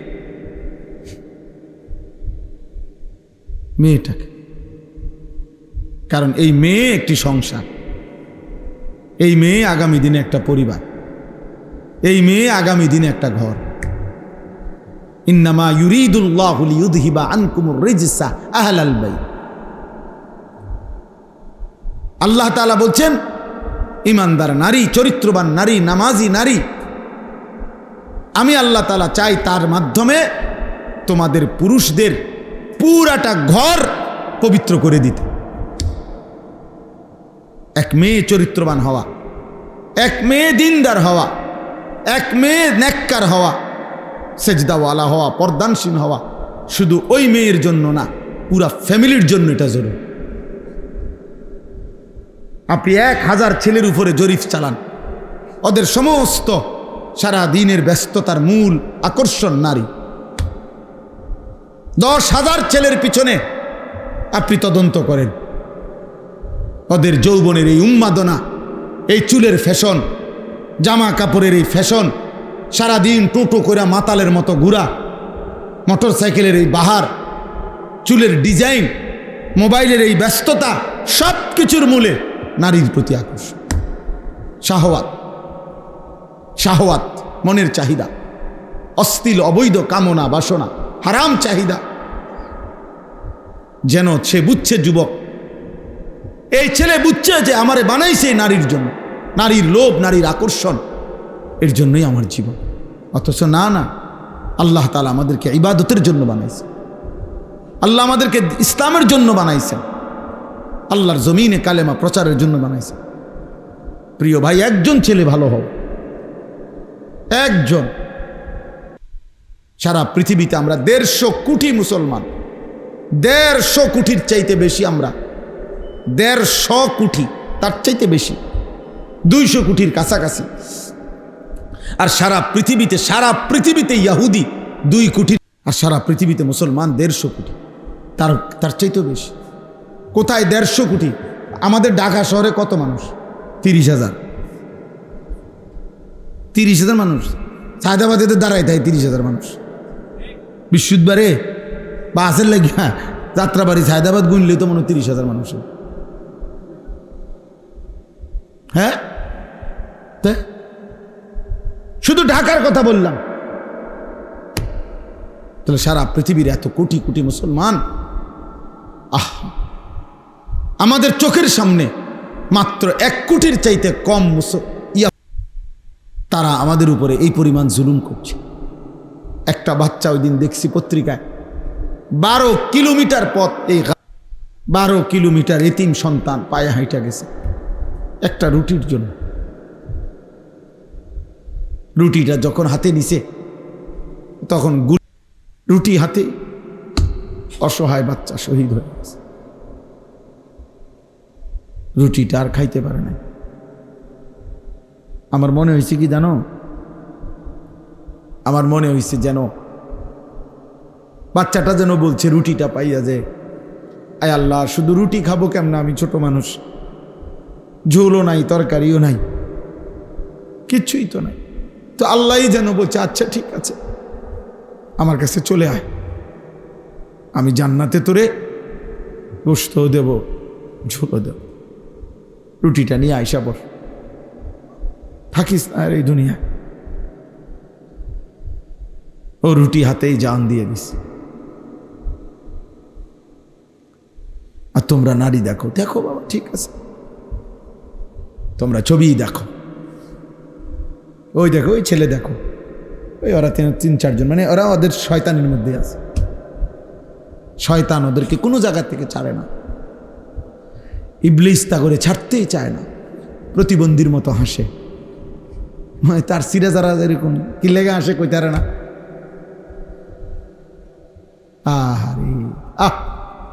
জানেও না তো একটা সেজদা যার কলিজায় নাই, যার কপালে নাই, ও আল্লাহরে চিনবে কোত্থেকে? ও মুমিনের কষ্ট বুঝবে কিভাবে? ও মুসলমানের রক্ত বুঝবে কিভাবে? ও তো জানে শুধু মোবাইল, ও তো জানে শুধু নারী ছবি, ও কি বুঝবে? এই জন্য আজকে আমাদের নবী সাল্লাল্লাহু আলাইহি ওয়াসাল্লাম 1450 বছর আগে নবীজি বলছেন, একটা সময় আসবে আমার উম্মত সংখ্যায় হবে অনেক, কিন্তু সাগরের ঢেউয়ে খড়কুটা যেভাবে ভেসে যায়, আল্লাহ নবী বলছেন আমার উম্মত সংখ্যা গরিষ্ঠ অনেক হওয়া সত্ত্বেও সাগরের ঢেউয়ে খড়কুটার মতো এভাবে হারিয়ে যাবে। গোসা উনকা গোসা ইসাইল, আল্লাহ নবী সাল্লাল্লাহু আলাইহি সাল্লাম বলছে। নবীজি বলছে, শোনো বেটা, ইউশিকুল উমামু আন তাদা আলাইকুম কামা তাদা আল আকালাতু ইলা কাসআতিহা। হাদিস, নবীজি বলছেন একটা সময় আসবে আমার উম্মত এমন হবে যে তাদেরকে হত্যা করার জন্য কাফেররা এক দল আরেক দলকে এভাবে ডাকাডাকি করবে যেভাবে দস্তরখানে মানুষ খানার জন্য অনেককে ডাকাডাকি করে। জয় ভাই আপনি বসেন, আইন আমার লগে বসেন, ভাই এদিকে বসেন, এদিকে বসেন। মানুষ যেরকম দস্তরখানে খাবারের জন্য একে অপরকে ডাকাডাকি করে, আমার উম্মতের ইমানদার উম্মতকে হত্যা করার জন্য কাফের বেঈমানরা এভাবে একদল আরেক দলকে ডাকাডাকি। খোদার কসম, এটা হাদিস। বুঝছো বাবা? যেদিন আযাব তোমার কাঁধে আসবে, অথবা তোমার সন্তান, অথবা তোমার পরবর্তী জেনারেশন, সেদিন বুঝবা ভাইয়া, এইভাবে ডাকাডাকি করে মারবে।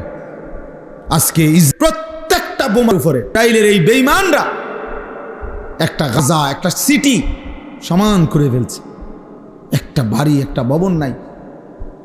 এই প্রতিটা আঘাতের মধ্যে, প্রতিটা মানে বোমার মধ্যে আমেরিকার শতভাগ সমর্থন আছে না?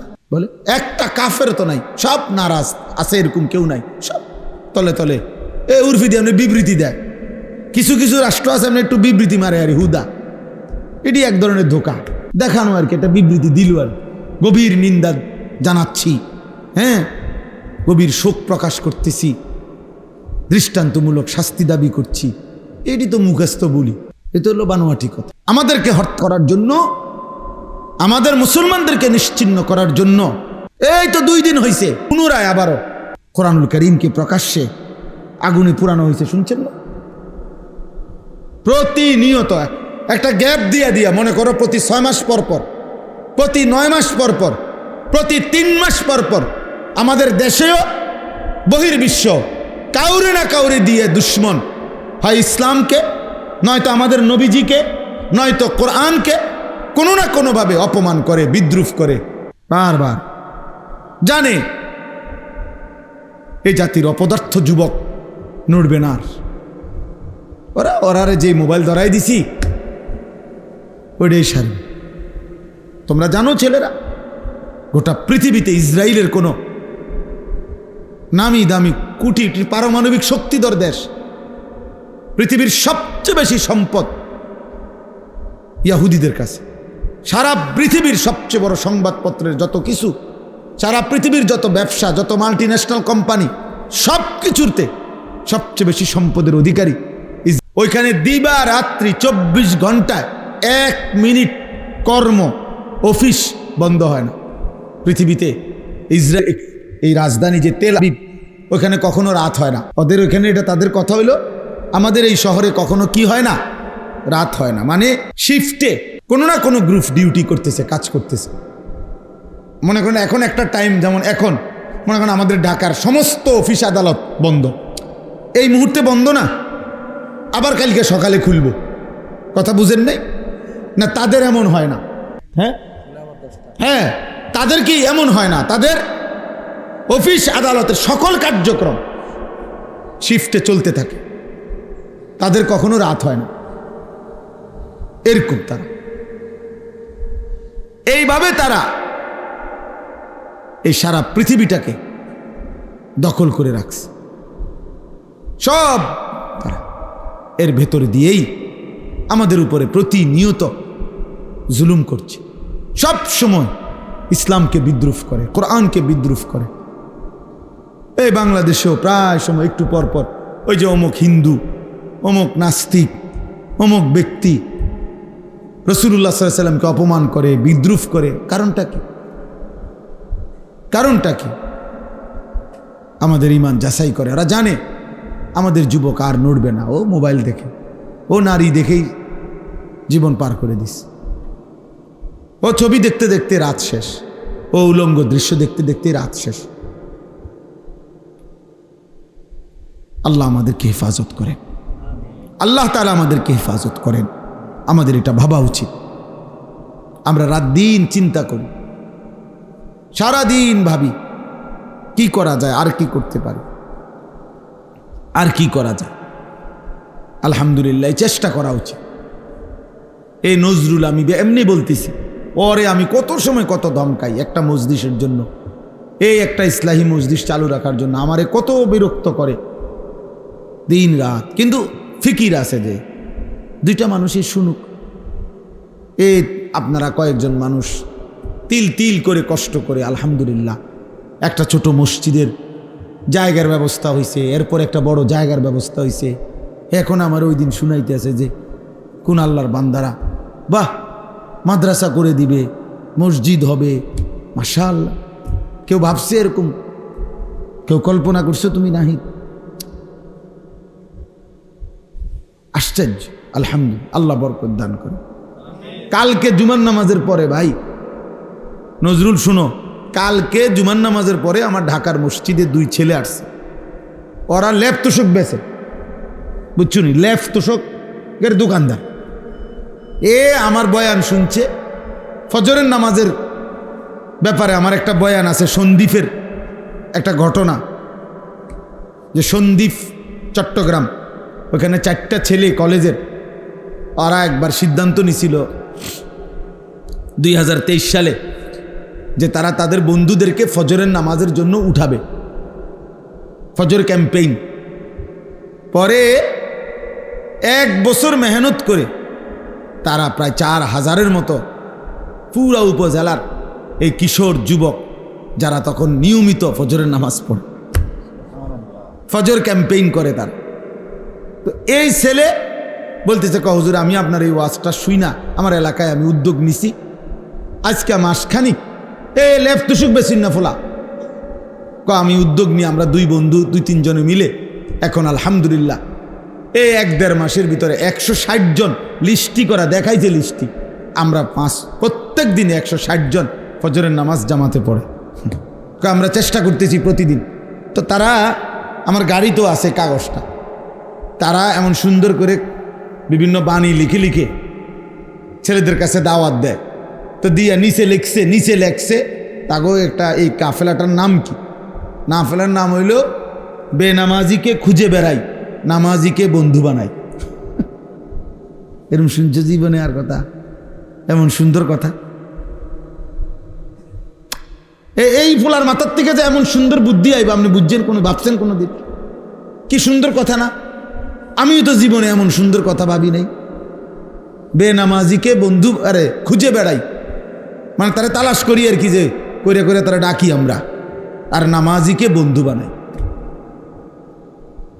হ্যাঁ, ফিকির চেষ্টা করলে সম্ভব।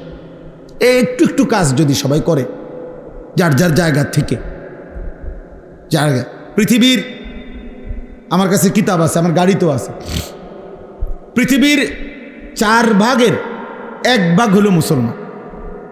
সারা পৃথিবীর জনগোষ্ঠীর 4 ভাগের কি 1 ভাগ হলো কি মুসলমান, 1/4, 4 ভাগের 1 ভাগ। তাইলে যদি একজন মুসলমান, কথার কথা একটা হিসাব ওইখানে লিখছে আরবি কিতাব, যদি একজন মুসলমান সারা জীবনে সে যদি মাত্র 4 জন মানুষের দায়িত্ব নেয়, যে আমি 4 জন মানুষকে কালেমার দাওয়াত দেব, চেষ্টা করব, তার পিছনে টার্গেট করে, তাহলে পৃথিবীর সমস্ত জনগোষ্ঠীর কাছে কালেমার দাওয়াত পৌঁছে যাবে। কালেমার দাওয়াত পৌঁছে যাবে। তাহলে তোমরা ছেলেরা বলো ভাই, মুসলমানের ঘরে জন্ম নিয়ে তোমাদের রাত্র দিন কিভাবে কাটে? বলো, একটা ছেলে বলো, এই কি জীবন? নারী, ছবি, মোবাইল আর মন মতো চলা।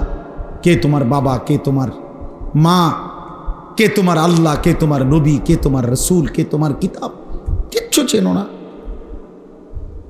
মুসলমানের সন্তান 4টা সূরা শুদ্ধ পড়তে পারে না। মুসলমানের সন্তান ওযু নামাজের ফরজটুকু আদায় করতে জানে না। শুক্রবারে আসে আর কি, আমরা বুঝি না, মসজিদে ঢোকে বাইর হয়, তামসা আর কি এর নামাজ, পারলে না পড়তো নামাজ, পারলে না পড়তো। মানুষে খারাপ করবো, মন্দ সন্দ বলবে যে তে এমন অজাত, কত শুক্রবারও আইয়ে না মসজিদ, এই শরমে আসে যায় আর ও দেখছে তো, মানুষে দেখছে নাই তো। ইমাম সাহেব সালামটা ফিরাইয়া সারে না, 2 রাকাত ফরজের জুমার দিন, ওমা তারে এমন শয়তানে কামড়া, একটা কামড়ের লগে হেতে বাইরে যায়, একটা কামড়, মানে তার গুড়া কিরমি তার ফেটে এভাবে কামড় দিছে, সাথে সাথে দৌড় দিয়ে বাইরে গেছে। গুড়া কিরমি কামড়ায়, কারণ সে তো আসছে মূলত হাজিরা দিতে। ওই নামাজের জুমার আগের 4 রাকাত সুন্নত, জুমার নামাজের পরে 4 রাকাত সুন্নত, এত কিছু দিয়ে হেড টাইম আছে, হেতে আইসে হাজিরা দিত। মানুষে দেখছে তো, সারছে তো, জানে যায়, মানুষে দেখছে আপনি যে আইয়েন মসজিদ নাই তো 4 রাকাত সুন্নত জুমার নামাজের পরে, এটা ইমাম সাহেবের বাপের সম্পত্তি। কথা বলেন না কেন? এটা যদি সবার জন্য দরকার না হইতো তো ইমাম সাহেব পড়ে কেন? সামনের কাতারের মুসল্লিগুলো পড়ে কেন? বয়স্ক চাচারা পড়ে কেন? ওনারা বেকুব এই কারণে, ওনারা বোকা এই কারণে। তাহলে এই হাজিরা মার্কা নামাজ আখেরাতে কি মিলবে? আমার শায়েখ আল্লামা মুফতি মুশতাকুন নবী সাহেব বলে যে হে মুসলমান, যেই নামাজ তোমার মসজিদের থেকে 100 হাত সামনে চা দোকানের আড্ডা, টেলিভিশনের আড্ডা থেকে ফিরাইতে পারলো না, সেই নামাজ তোমারে জাহান্নাম থেকে কেমনে ফিরাবে? বুঝাই তো যায় তুমি কি নামাজ পড়ছো, বুঝাই তো যায়, বুঝাই তো যায়। নামাজের মধ্যে যদি ওই যে আপনি লাল কালি দিয়ে যদি ভুল দাগ দেন তো এরপরে আর সাদা লেখা পাইতেন না, পুরাটাই কি হয়ে যাবে, লাল হয়ে যাবে। আমার এক হুজুর বলছিল, আমি ছাত্রের খাতা কাটছি পরীক্ষার, সিদ্ধান্ত নিয়েছিলাম যে লাল কালি দিয়ে দিয়ে ভুল দাগ দিছি, এক একটা ভুলে 2 নম্বর করে কাটা। হুজুরে বলছিল আর কি, এরকমভাবে আমি খাতা কাটছি। কয়েকটা ছেলের খাতা কাইটা শেষে লাল কালি দিয়ে দিয়ে ভুলটি তো সব দাগ দিছি। পরে যখন গুনছি এবং হিসাব হইল কি যে প্রতি ভুলে কত নম্বর কাটা, পরে গুন্না দেখছি আমি তার থেকে আরো 24 নম্বর পাই ছাত্রের থেকে। তার মানে 62টা ভুল, তো 50 দুগুণে 100 তো গেছেই গা। আরো 12টা ভুলের কারণে আরো 24 নম্বর হুজুরে ফায় হেতে, হয়তো অন্য বিষয়ের থেকে হাওলাত নিতে হবে। মানে ভুলের পরিমাণটা বুঝাইছে আর কি, যে মূল 100 গিয়ে আরো কি 24 আরো রয়েছে ভুল, ওইটা কই থেকে দিব, হয়তো পুঁজিয়ে নাই আর। তা আমাদের নামাজের যদি এমন হয়, আখেরাতে কি নাকি মিলবে বলে, কি নাকি মিলবে? কথা তো ছিল, আল্লাহ তাআলা কোরআনে বলছেন নামাজ গুনাহ থেকে ফিরায়, বলছে না? কথা বলেন না কেন? নামাজ গুনাহ থেকে ফিরায় কিনা আল্লাহ বলছে কিনা, ইন্নাস সালাতা তানহা আনিল ফাহশাই ওয়াল মুনকার। তাহলে এখন নামাজ যদি গুনাহ থেকে না ফিরায়, তাহলে বোঝা গেল আল্লাহর কথা কোনটা, আপনার কথা সঠিক না আল্লাহর কথা সঠিক? তো তাইলে নিশ্চয় আমার নামাজে ত্রুটি, নিশ্চয় আমার সেজদাতে ত্রুটি। এই জন্য যারা নামাজ পড়ে না তারা তো পড়েই না, আর যারা পড়ে অথচ গুনাহ থেকে বাঁচে না, আপনি খবর নিলে যাচাই করলে দেখবেন তাদের নামাজের মধ্যে শত শত ভুল। এই কারণে ওই নামাজের ওই শক্তি আসে না যে শক্তিতে তাকে গুনাহ থেকে ফিরান। এই জন্য যারা আবার নামাজ পড়ে, আপনাদেরকে বললাম ওযু নামাজ ঠিক করেন। একজন আলেমের সাথে সম্পর্ক ছাড়া আখিরাতের জীবন সুন্দর হবে না। নিজে নিজে মাতবরি করলে হইতো না, ওলামায়ে কেরামের কাছে আসতেই হবে, আলেমে দ্বীনের কাছে আসতেই হবে, আল্লাহকে ভালোবাসতেই হবে, প্রিয় নবী সাল্লাল্লাহু আলাইহি সাল্লামকে ভালোবাসতেই হবে আখিরাত যদি চান। এই আমার শেষ কথা। আমি শুধু যে আয়াতটা পড়ছি এক কথায়, এটার কোনো বেশি ব্যাখ্যা লাগবে না। আমি একটা আপনাদেরকে শুধু মুখে মুখে বলি, আপনারা বুঝবেন। একটা আয়াত পড়ছি সূরা তাওবার, আয়াতের মধ্যে আল্লাহ তাআলা একদিকে মোট 8টা জিনিস বলছে, আরেক দিকে 3টা জিনিস বলছে। একদম সহজ হিসাব। একদিকে আল্লাহ বলছে এইদিকে 8টা, এদিকে 3টা। বলছে এই 8টি জিনিসের প্রতি তোমাদের আগ্রহ আছে, আমি জানি, ভালোবাসা আছে। তা এই 3টি জিনিসের প্রতি তোমাদের ভালোবাসা, যদি এই 8টির ভালোবাসা তোমাদের এই 3টির চাইতে বেশি হয়, তাহলে তোমরা আল্লাহর পক্ষ থেকে আযাব, শাস্তির অপেক্ষা করো। এই কথাইটা এনে বলছি, আপনি একদম সহজে বুঝবেন। আল্লাহ তাআলা বলেন, কুল ইন কানা আবাউকুম, 1 নাম্বার তোমাদের পিতামাতা। পিতামাতার প্রতি মানুষের ভালোবাসা আছে কিনা? কথা বলেন না। এটা হারাম? হারাম না। 2, ওয়া আবনাউকুম, তোমাদের সন্তানদের প্রতি ভালোবাসা। 3, ওয়া ইখওয়ানুকুম, তোমাদের ভাই বেরাদর, ভাই বোন। 4, ওয়া আজওয়াজুকুম, তোমাদের স্ত্রী। 5, ওয়া আশিরাতুকুম, তোমাদের আত্মীয় স্বজন। কয়টা হলো? 5টা। তোমাদের বাবা মা, তোমাদের সন্তানাদি, তোমাদের ভাই বেরাদর, স্ত্রী, তোমাদের আত্মীয় স্বজন।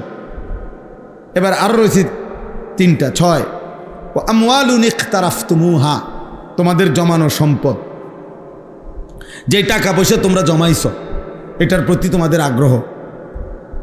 7, ওয়া তিজারাতুন তাখশাউনা কাসাদাহা, তোমাদের ব্যবসা, বেচা কিনা, উপার্জন, যেটা দিয়ে তুমি কর্ম, তোমার রোজগার করো, যেটারে তুমি খুব পছন্দ করো, যে আমার এই চাকরিটা, আমার এই ব্যবসাটা আমার এই দোকানটা যদি আমার শেষ হয়ে যায়, আমার এই ফসলটা যদি নষ্ট হয়, আমার এই উপার্জনটা আমার বিরাট ক্ষতি হয়ে যাবে। আল্লাহ বলেন এই তোমাদের পছন্দের কর্ম যেটা তোমরা করে থাকো। 8 নাম্বার হলো ওয়া মাসাকিনু তারদাউনাহা, তোমাদের পছন্দের ঘরবাড়ি যেটা তুমি তিল তিল করে ভরাট করছো, সাজাইছো। এ কয়টা হলো? আর বাদ রয়েছে কি? আমাদের দুনিয়াবি বিষয়ের মধ্যে বাদ আছে কিছু? কিচ্ছু বাদ নেই, সব এখানে আছে। আল্লাহ তাআলা বলেন এবার এদিকে 3টা, আল্লাহর ভালোবাসা, রাসূলুল্লাহ সাল্লাল্লাহু আলাইহি সাল্লামের ভালোবাসা, আল্লাহর রাস্তায় নিজের জান মাল কোরবানি করা, জিহাদ ফি সাবিলিল্লাহ। তো আল্লাহর ভালোবাসা, রাসূলুল্লাহ সাল্লাল্লাহু আলাইহি ওয়াসাল্লামের ভালোবাসা, আল্লাহর পথে নিজের জান মাল উৎসর্গ করার ভালোবাসা, জিহাদ। আল্লাহ বলেন এই 3টা। তাইলে এইবার আল্লাহ বলেন যদি এই 8টি জিনিসের ভালোবাসা এই 3টি ভালোবাসার চাইতে বেশি হয়ে যায়, আহাব্বা ইলাইকুম ফাতারাব্বাসু, তাহলে অপেক্ষা করো, হাত্তা ইয়াতি আল্লাহু বিআমরি, আল্লাহর আযাব তোমাদের উপরে আসবেই আসবে। এই কথা শেষ, এটাই কথা। আল্লাহ বলেন তাহলে তোমাদের উপরে আল্লাহর আযাব আসবেই আসবে, অপেক্ষা করো। অর্থাৎ যদি আল্লাহর ভালোবাসা ফেলে দেছো, নিচে নামায় দিছ, রাসূলুল্লাহ সাল্লাল্লাহু আলাইহি সাল্লামের ভালোবাসা নিচে নামায় ফেলছো, আল্লাহর পথে জান মাল কোরবানি করতে চাও নাই, তা আল্লাহ বলেন ওইগুলো নিয়ে যদি ব্যস্ত হয়ে থাকো, আমি তোমারে শাস্তি দেব দুনিয়াতেও আখিরাতে। দুনিয়াতে বেইজ্জতি করবই করব, আজ না হয় কাল শুনবেন ছেলেটা আপনার নিয়ন্ত্রণে নাই, ছেলের বউটা কষ্ট দিতেছে আপনারে, ছেলের ঘরের নাতনি আরেক ফুলার লগে ভাগিয়ে গেছে, মেয়ের ঘরের ফুত আরেক মেয়ের সাথে চলে গেছে। কোনো না কোনোভাবে আপনি বেইজ্জতি হবে, বেইজ্জতি হবে। হালাল হারাম মিশ্রণ করে এই দুনিয়া সাজাইছেন, আমনে মরে গেলে আপনার নাতিরে পর্যন্ত হইল মানুষে কইব তোর দাদা সুদখোর ছিল, তোর দাদা ছিল হারামখোর। আপনাকে এটা শুনতেই হবে। এই জন্য কি বোঝা গেল? অপমানিত হবেই। আল্লাহ বলেন আল্লাহকে ভুলে গেছো বান্দা, রাসূলকে ভুলে গেছো, আল্লাহর পথে যুদ্ধ জিহাদ জান মালের কুরবানি ভুলে গেছো, অপেক্ষা করো, আমি তোমাকে অপমানিত করব। নাউযুবিল্লাহ।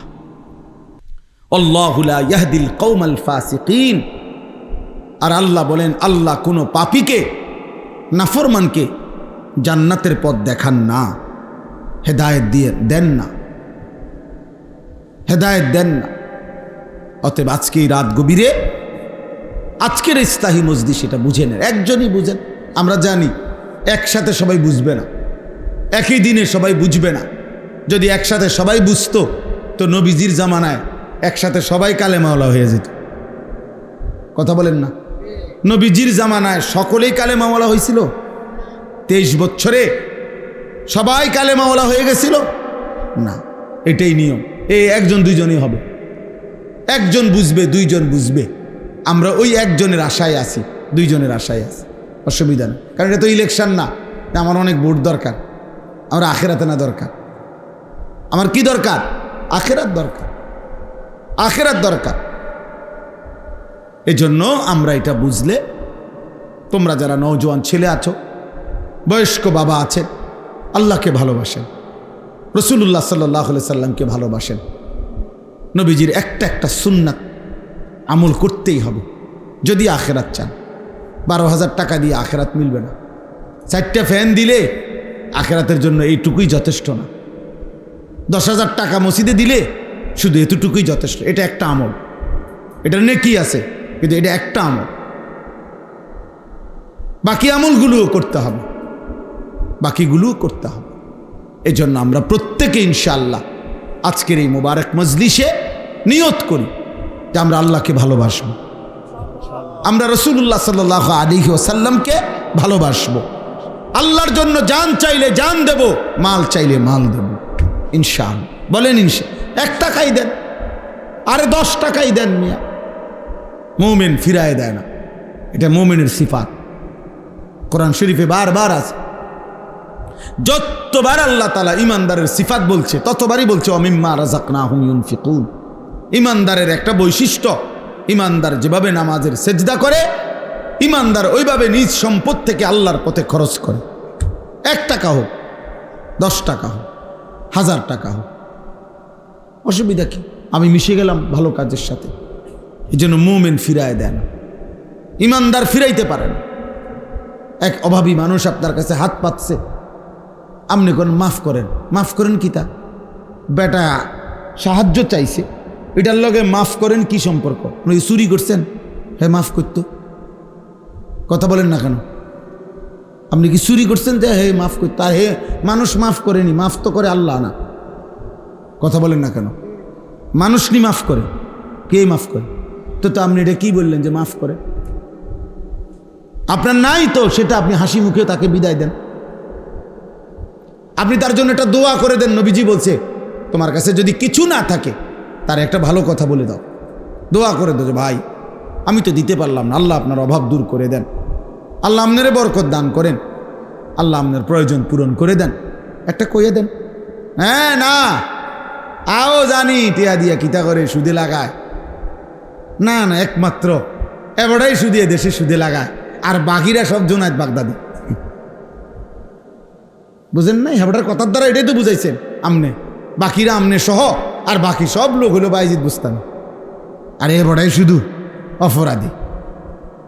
মূল কথা হলো তাই নিজে দিবে না।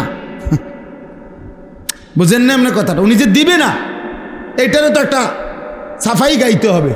তো এইটা হয়ের উপরে দোষ চাপাই দিছে। অপরাধ তো প্রত্যেকের জন্য অপরাধ, কথা বুঝেন নাই?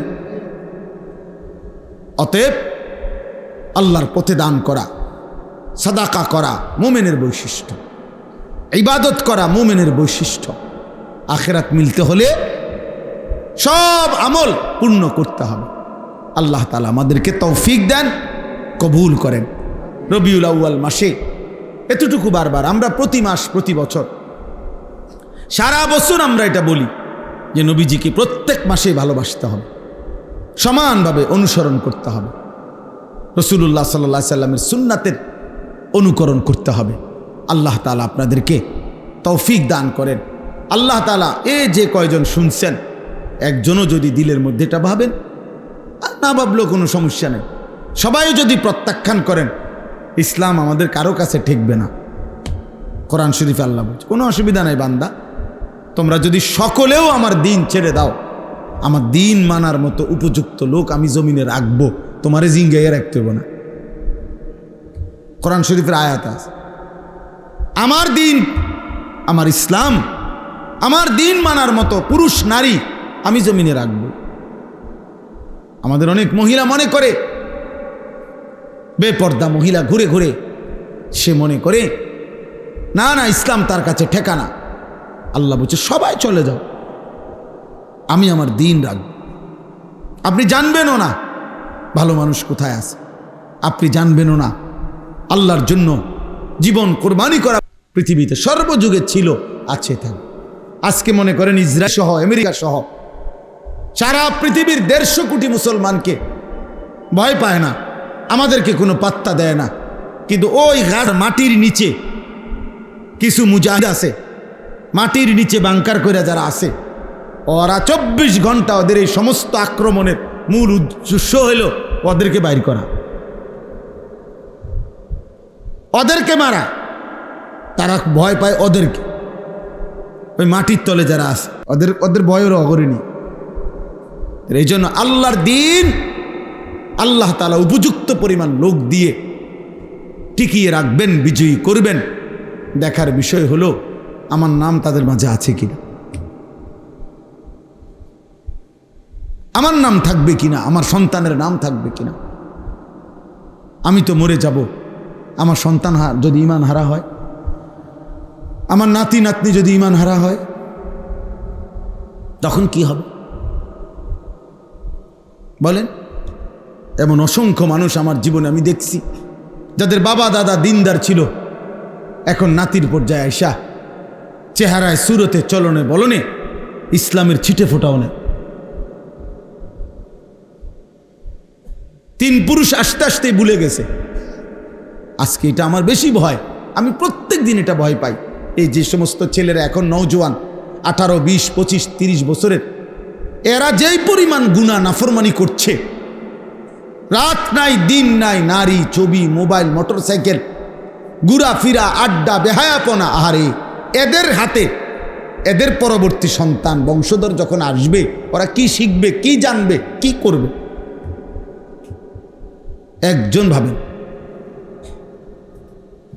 ওই যে আমরা গ্রাম দেশে একটা কথা বলে, ফুতে বাফেরে বলে, গ্রাম্য কথা আর কি, বাফেরে কন্যাইতে আছে, মারতেছে, তো মারতে মারতে কোন গাছের কাছে আনছে, এটা গ্রামে শুনছি। তো বাফে বলে কানতে কানতে বলছে, ফুত আর হেদিকে নিস না আমারে। আমিও আমার বাফেরে মারতে মারতে দূরে আনছিলাম, তুই আর আমারে ওইদিকে নিস না, নয়তো তোর সন্তানও তোরে মারতে মারতে ওই পর্যন্ত নিব। এই জন্য মনে রাখো যুবক, এই বেইজ্জতি, আল্লাহর নাফরমানির শোধ তোমার সন্তান দিবে, তোমার জেনারেশন তোমারে দিবে। আল্লাহ যদি মাফ না করে, যদি তওবা না করে, যদি ফিরে না আসে, আল্লাহ আমাদেরকে মাফ করে দেন। আল্লাহ আমাদেরকে ঈমান আমল দান করেন। আমাদের আলহামদুলিল্লাহ এই কুরাখাল মসজিদ আলহামদুলিল্লাহ হচ্ছে, এখানে আশা করছে মাদ্রাসা হবে, আল্লাহর বান্দারা সহযোগিতা করবে। তা আমারও কথা হলো, আপনারাও এখনই প্রত্যেকেই পকেটে হাত দেন। 10 টাকা হলে 10 টাকা দেন, 100 টাকা হলে 100 টাকা দেন, 1000 টাকা হলে 1000 টাকা দেন, 500 টাকা হলে 500 টাকা দেন। যেটুকু আছে এটুকুই দেন, না থাকলে পরে দিয়েন, এ কথার নিয়ত করে দেন। এর দূরে যদি না হয় দোয়া করে দিয়ে, দোয়াও তো কমপক্ষে করতে পার। ছেলেরা তোমরাও প্রত্যেকে সুযোগ থাকলে বাবা দাও, আল্লাহর জন্য দাও। 10 টাকাই দাও, 100 টাকাই দাও, 500 টাকাই দাও, 1000 টাকাই দাও। আজকে মুসলমানের ছেলেদের ফেরা দরকার। আলহামদুলিল্লাহ আমরা এই যে এতক্ষণ যাই বলছি, একটা কথা মনে করেন, আজকেও আমাদের ঢাকা থেকে একজন বড় আলেম সুদর্ণপুর মাদ্রাসায়, আমার শায়েখের মাদ্রাসায় আসছে। উনি বলছে যে গত বছর উনি আপনার প্রায় 500-র মতো শুধু নওজোয়ান যুবক ছেলে নিয়ে এতেকাফ করছে, সব ইউনিভার্সিটি পড়ুয়া, কলেজ পড়ুয়া ছেলে। আমরা এই মাসে 5, 6, 7 এই আগস্ট মাসের আমার মাদ্রাসায় 3 দিন 15 থেকে 30 বছর মেয়া বয়সী স্কুল, কলেজ, জেনারেল, শিক্ষিত, অশিক্ষিত, মাদ্রাসার না শুধু, এরকম ছেলেদের একটা 3 দিনের অজু, নামাজ, সূরা, কেরাত, দোয়া, কালামের শিখানোর কোর্স করছিলাম আমি আমার মাদ্রাসায়। এই 5, 6, 7 আগস্ট আলহামদুলিল্লাহ আমি নিজে 3 দিন ছিলাম, 30 জন মুআল্লিম দিয়া করে প্রশিক্ষণ করাইছি। অজু না, প্রতিদিন 11 ঘন্টা 10 ঘন্টা। আলহামদুলিল্লাহ প্রায় 350 ছেলে, স্কুল, কলেজের, মাদ্রাসার একজনও নাই, ওরা এই কোর্সে অংশগ্রহণ করছে। বাংলাদেশের মোট 29টা জেলা থেকে ছেলেরা আসছে এখানে। এই জন্য আমরা এটা আশাবাদী আলহামদুলিল্লাহ, সারা বাংলাদেশে হাজার হাজার যুবক, কিশোর, ছেলে আল্লাহর দিকে ফিরতেছে। হতে পারে আমরা দেখব না, কিন্তু একদিন 30 বছর পরে হয়তো কেউ কালেমার ডাক দিবে আল্লাহর দ্বীনের জন্য। ইনশাআল্লাহ হাজারো লাখো যুবক নিজেদের জান দেবে ইনশাআল্লাহ। ইসলামী বিজয়ী হবে, কালেমাই বিজয়ী হবে, কোরআনই বিজয়ী হবে, ইমানের বিজয় হবেই হবে ইনশাআল্লাহ। আল্লাহ তাআলা ওই কাফেলায় আমাদের সন্তানদেরকে, নওজোয়ানদেরকেও কবুল করে নেন আল্লাহ, আমাদের সময়কে। তো এই জন্য আপনারা প্রত্যেকে ইনশাআল্লাহ, এটা জরুরি কথা আজহার বলল যে, অর্থাৎ আমরা প্রতিনিয়ত এই গাজা, ফিলিস্তিনের মুসলমানদের জন্য ওলামায়ে কেরাম প্রতিনিয়ত তাদের জন্য ত্রাণ, সাহায্য, সহযোগিতা পাঠায়। তো বলল আমাদের এই বাবুস সালাম মাদ্রাসার থেকেও ওনারা ইন্তজাম করে পাঠাবে, আপনারা ওইখানেও শরিক হইবেন। নিয়মিত যেটুকু হয়, যার যেটুকু ভালোবাসা, ওদের জন্য আপনারা সহযোগিতা করবেন। আল্লাহ তাআলা আমাদেরকে তৌফিক দান করেন। আপনাদের এই মসজিদ, আপনাদের এখানে যেন একটা মাদ্রাসা হয়, একটা মসজিদ সুন্দর বড় সড়ো হয়, আল্লাহ যেন কবুল করে। আমার মাদ্রাসা আছে কুমিল্লা ক্যান্টনমেন্ট ময়নামতি, আলহামদুলিল্লাহ আমার অনেক স্বপ্ন, আশা, মালিক যদি হায়াত দেয়, আমার একটা আশা যে বাচ্চারা দিন শিখতেছে, প্রায় 500 ছেলে আমার মাদ্রাসা আছে, 34 জন শিক্ষক কর্মচারী। আমি আলাদা আরেকটা ভবন করতে চাচ্ছি মাদ্রাসার জন্য, আরও জায়গা, অর্থাৎ যেখানে স্কুল কলেজ ইউনিভার্সিটি, শিক্ষিত অশিক্ষিত, দিন মজুর, ঠেলাওয়ালা, গলিওয়ালা সব পড়বে। যার, আমার স্লোগান হইল যার সময় যতক্ষণ দিন শিখবে ততক্ষণ। শেষ কথা। 3 ঘন্টা আপনার সময়, 3 ঘন্টার জন্য কিছু শিখুন। অজুটা ঠিক করেন, রুকুটা ঠিক করে জানাইস কি, 1 ঘন্টা হলে 1 ঘন্টা, 10 ঘন্টা হলে 10 ঘন্টা, 3 দিন হলে 3 দিন, 30 দিন হলে 30 দিন, অর্থাৎ আলাদা ভবন, আলাদা শিক্ষক, আলাদা স্টাফ নিয়োগ দিয়া আমার আশা যে সকলেরকে উন্মুক্ত দাওয়াত দিব, যে যখন আসবেন, যার সময় যখন দিন শিখবেন তখন, যার সময় যতক্ষণ দিন শিখবেন ততক্ষণ। আমি এই আশায় আলহামদুলিল্লাহ 94.5 শতক জায়গা, প্রায় 1 একর জায়গা এই ময়নামতি সাহেবের বাজার কিনছি, প্রায় 2-2.5 কোটি টাকার জায়গা। আলহামদুলিল্লাহ আশা করছি আপনাদের কাছেও আহ্বান জানাই, 4200 টাকা আমার ওই মাদ্রাসার এক নামাজের মুসল্লা পরিমাণ জায়গার দাম, 8 স্কোয়ার ফিট। অনেক আল্লাহর বান্দা, এই নজরুল তারা, নাহিদ তারা, আর অনেক আমাদের দেবিদ্দারের শরীফ ভাই, ওরা অনেক অনেক সাথীর থেকে আমাদের ওই মাদ্রাসার জায়গার জন্য টাকা উঠাই দিছে, টুকাই দিছে। ও এখানে মনে আছে নিস, নজরুল একটা ছেলে 15 টাকা দিছে, ওই যে কাশি সাহেব 15 টাকাও দিছে, আমি সেই টাকাটাও নিছি। একটা 10 টাকার নোট আর একটা 5 টাকার পয়সা কয়েন আমার ওই মাদ্রাসার জন্য দিছে। একজনে 30 লক্ষ টাকাও এসে দিয়ে গেছে, এক ব্যাগে বইরে, আস্থা ফেক না, ডাইরেক্ট টাকাই নেই, বড় ব্যবসায়ী, শিল্পপতি, দিয়া কদ্দুর নাস্তাও খাইছে না, বুঝে বুঝে দোয়া করবেন, আমি দিয়ে গেলাম। তাহলে কেউ 30 লাখ টাকাও দিছে, কেউ 15 টাকাও দিছে, সব আল্লাহর জন্য, সব আল্লাহর জন্য। তাহলে অতএব এখানেও আপনারা সহযোগিতা করবেন, প্রত্যেকটা ভালো কাজে সহযোগিতা করবেন। আল্লাহ তাআলা আপনাদেরকে তৌফিক দান করেন। আমার গাড়িতে একটা কিতাব আমরা বিক্রি করি, তালিমুস সুন্নাহ, আমাদের নবী সাল্লাল্লাহু আলাইহি ওয়াসাল্লামের পুরা জিন্দেগির 23 বছরের জীবনের সমস্ত সুন্নাত, একেবারে একটা সুই সুতা জন্য একজন মুসলমানের জীবনে নবীজির সুন্নাত কি, এর সবচেয়ে পূর্ণাঙ্গ বিস্তারিত প্রামাণ্য একটি কিতাব এটা, যেখানে নবীজির জীবনের 23 বছরের বিন্দু বিন্দু সুন্নাত সব আছে বিস্তারিত। অনেক বড় একজন বুজুর্গ লিখছেন, আমাদের গাজীপুর কাপাসিয়ার হজরত অধ্যক্ষ মিজানুর রহমান চৌধুরী। আপনারা যদি 400 টাকা এটার দাম, অনেক মূল্য। একসময় মুকসুদুল মুমিনিন মুসলমানের ঘরে ঘরে থাকতো, মনে আসেনি কারো? বেহেশতি জেউর মুসলমানের ঘরে ঘরে থাকতো, পড়তো। এরকম একটা কিতাব যে প্রত্যেক ঘরে রাখলে নারী পুরুষ ছোট বড় কেউ পড়লে একটু একটু করে নবীজির একটা একটা সুন্নাত শিখতে পারবে। 400 টাকা। আপনারা যাওয়ার সময় সুযোগ হইলে যার ভাল লাগে কিনেন।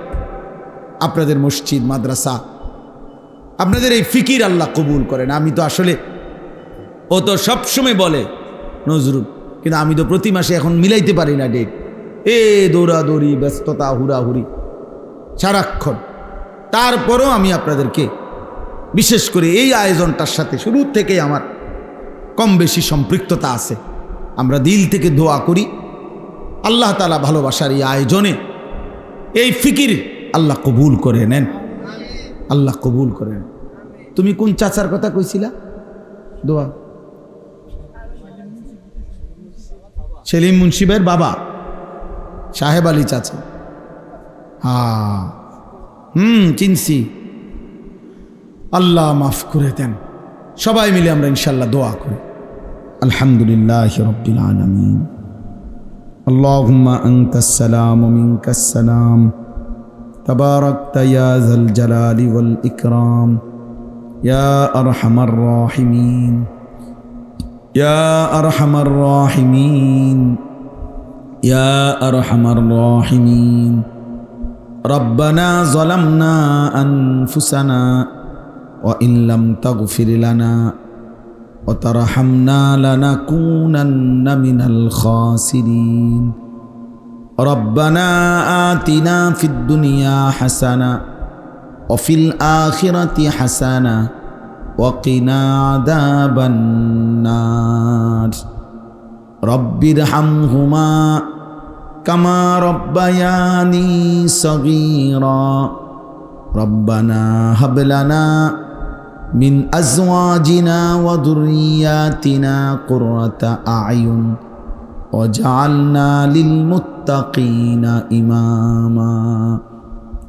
মৌলায়ে করিম, মেহেরবান মৌলা, রাত অনেক গভীর মৌলা, আপনার কথাই শুনছিলাম মৌলা, আপনার কালামের কথাই শুনছিলাম মৌলা, আপনার বন্ধুর হাদিস শুনতেছিলাম, আখিরাতের কথা মনে পড়ছিল মৌলা। আল্লাহ, চক্ষু বন্ধ করে তাকিয়ে দেখলাম পেছনটা শুধুই কেবল গুনার নাফরমানি। অন্ধকার ছাড়া জীবনে আর কোনো পুঁজি নাই। রাত গভীরে মাওলা আপনার দুয়ারে হাত ভিখারির মতো চাইলাম, আপনি মাফ করে দেন। দেন মাওলা, মাফ করে দেন, মাফ করে দেন, মাফ করে দেন। জিন্দেগির সব নাফরমানি মাফ করে দেন, জীবনের সব গুনাহগুলো মাফ করে দেন। আল্লাহ, মাফ করে দেন। জওয়ান বুড়ো সবার গুনাহ মাফ করে দেন, জীবিত মৃত সকলের গুনাহ মাফ করে দেন। কবরবাসীদের গুনাহ মাফ করে দেন, জীবিতদের গুনাহ মাফ করে দেন। মা বাবার গুনাহ মাফ করে দেন, দাদা দাদি নানা নানির গুনাহ মাফ করে দেন। বিবি বাচ্চার গুনাহ মাফ করে দেন, ভাই বোনদের গুনাহ মাফ করে দেন, বন্ধু স্বজনদের গুনাহ মাফ করে দেন। আল্লাহ, আমাদের প্রত্যেককেই মাফ করে দেন, মাফ করে দেন মাওলা। আযাব দিলে আপনার কোনো লাভ নাই, মাফ করে দিলে আপনার কোনো ক্ষতি নাই, মাফ করে দিলে আপনার ভান্ডারে কমবে না, মাফ না পেলে আমাদের উপায় থাকবে না। আর কিছু দেন আর না দেন, মাফ তো করে দেন মাওলা, দেন মাওলা, মাফ করে দেন। একটা একটা ছেলেকে নামাজি বানিয়ে দেন, একটা একটা মা বোনকে নামাজি বানিয়ে দেন, সেজদাওয়ালা বানিয়ে দেন, পর্দাওয়ালা বানিয়ে দেন, রাবেয়া বসরিয়া মা ফাতেমার মতো বানিয়ে দেন। জওয়ান যুবক ছেলেগুলোকে কবুল করে নেন। আমার বয়স্ক বাবা চাচাদেরকে আরও বেশি নেক আমলের তৌফিক দেন। আল্লাহ, যেই মরহুম চাচার কথা বলেছে মাওলা, আপনি তার কবরকে নূরে নূরে ভরপুর করে দেন।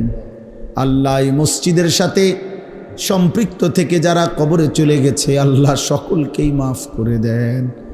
এলাকার আশেপাশের সব কবরবাসীদেরকে মাফ করে দেন। কিয়ামত পর্যন্ত কবরের আযাব মাফ করে দেন। আল্লাহ, আমাদেরকে মাফ করে দেন, জীবিতদেরকে মাফ করে দেন। ঈমান ইসলামের তৌফিক দান করেন। সেজদাওয়ালা কপাল বানিয়ে দেন, কাঁদনেওয়ালা চোখ বানিয়ে দেন, জিকিরওয়ালা জবান বানিয়ে দেন, মোহাব্বতওয়ালা দিল বানিয়ে দেন, সুন্নাতওয়ালা জীবন দান করেন। আল্লাহ, আপনি মাফ করে দেন। আল্লাহ, মাফ করে দেন। প্রতিটা মা বোনকে পর্দা পুশিদা দান করেন, আবেদা সালেহা হিসাবে কবুল করে নেন। আল্লাহ, কিশোর ছেলেগুলোকে সেজদাওয়ালা বানিয়ে দেন, যুবকের কলিজায় নামাজের মহব্বত দিয়ে দেন, আখিরাতের মহব্বত দিয়ে দেন, ইসলামের প্রতি ভালোবাসা দিয়ে দেন, আপনার ভালোবাসা, আপনার বন্ধুর ভালোবাসা দিয়ে দেন। আল্লাহ, আপনি আমাদের সকলের নেক মাকসাদ পূরণ করে দেন। আল্লাহ, কতজন কত পেরেশানির মধ্যে আছে মাওলা, সকলের সব পেরেশানি আপনি দূর করে দেন, অভাব দূর করে দেন, ঋণ দূর করে দেন, পেরেশানি আসান করে দেন। বিবি বাচ্চা নিয়ে নেক জীবন দান করেন। স্ত্রী সন্তানকে নাফরমান বানায়েন না, ছেলে মেয়ে দিয়ে আল্লাহ বেইজ্জতি কইরেন না, বেনামাজি বেহায়া বিবি বাচ্চা দিয়ে আল্লাহ শরম দিয়েন না। আল্লাহ, আল্লাহ, আল্লাহ স্ত্রী সন্তানকে নামাজি বানান, স্ত্রী সন্তানকে সেজদাওয়ালা বানান। আল্লাহ আমাদের সবাইকে কবুল আর মনসুর করে নেন, সকলের নেক মাকসাদ পূরণ করে নেন। প্রবাসী বিদেশের জমিনে যারা, আল্লাহ সহি সালামতে আল্লাহ আপনি কবুল করে নেন, ঈমান আমল দান করেন। আল্লাহ এই মসজিদখানা আপনি কবুল করেন। তিল তিল করে একটু একটু করে যারা বড় বেশি বুকের মায়া দিয়ে আল্লাহ মসজিদ গড়তে চাচ্ছে, আল্লাহ আপনি তাদের দুনিয়া আখিরাত সুন্দর করে দেন, তাদের ঘর সংসার সুন্দর করে দেন। আল্লাহ এখনো যারা এই মসজিদ আল্লাহ ভবিষ্যতে মাদ্রাসা সহ করে দেওয়ার জন্য আশা করেছে, আল্লাহ চেয়েছে, আল্লাহ আল্লাহ আপনি ওনাদেরকে তৌফিক দান করেন, আপনি কবুল করে নেন, আপনি তৌফিক দিয়েন। প্রতিটা দান, প্রতিটা সাদাকা, 1 টাকা লাখ টাকা বুঝি না মাওলা, আপনার ঘরে যে দান করেছে আপনি তাকেই মাফ করে দেন, তাকেই উত্তম বিনিময় দান করেন। আল্লাহ সকলকে কবুল আর মনসুর করে নেন। রব্বির হামহুমা কামা রব্বায়ানি সগীরা। আল্লাহ আমার দেশকে নিরাপদ করে দেন, আমার দেশের উপরে খায়ের ও বরকত নাজিল করেন। একজন ইনসাফগার ন্যায়পরায়ণ শাসক আমাদেরকে দান করেন, আর কোনো জালেমের হাতে দিয়েন না মাওলা, আর জুলুমের শিকার হতে চাই না মাওলা। আল্লাহ একজন ইনসাফগার ন্যায়পরায়ণ আদেল শাসক আমাদেরকে দিয়েন মাওলা, দিয়েন মাওলা। সারা পৃথিবীর মজলুম মুসলমানকে রেহাই দিয়ে দেন, গাজা ফিলিস্তিনের মুসলমানকে বিজয় দান করেন।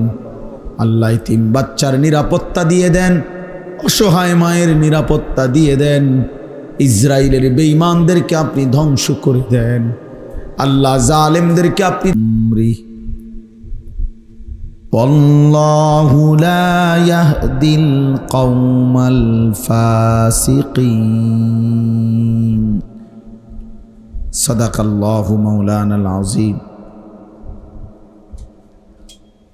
وقال نبينا صلى الله عليه وسلم المرء مع من أحب. اللهم صل على محمد وعلى آل محمد كما صليت على إبراهيم وعلى آل إبراهيم إنك حميد مجيد. اللهم بارك على محمد وعلى آل محمد كما باركت على إبراهيم وعلى آل إبراهيم إنك حميد مجيد.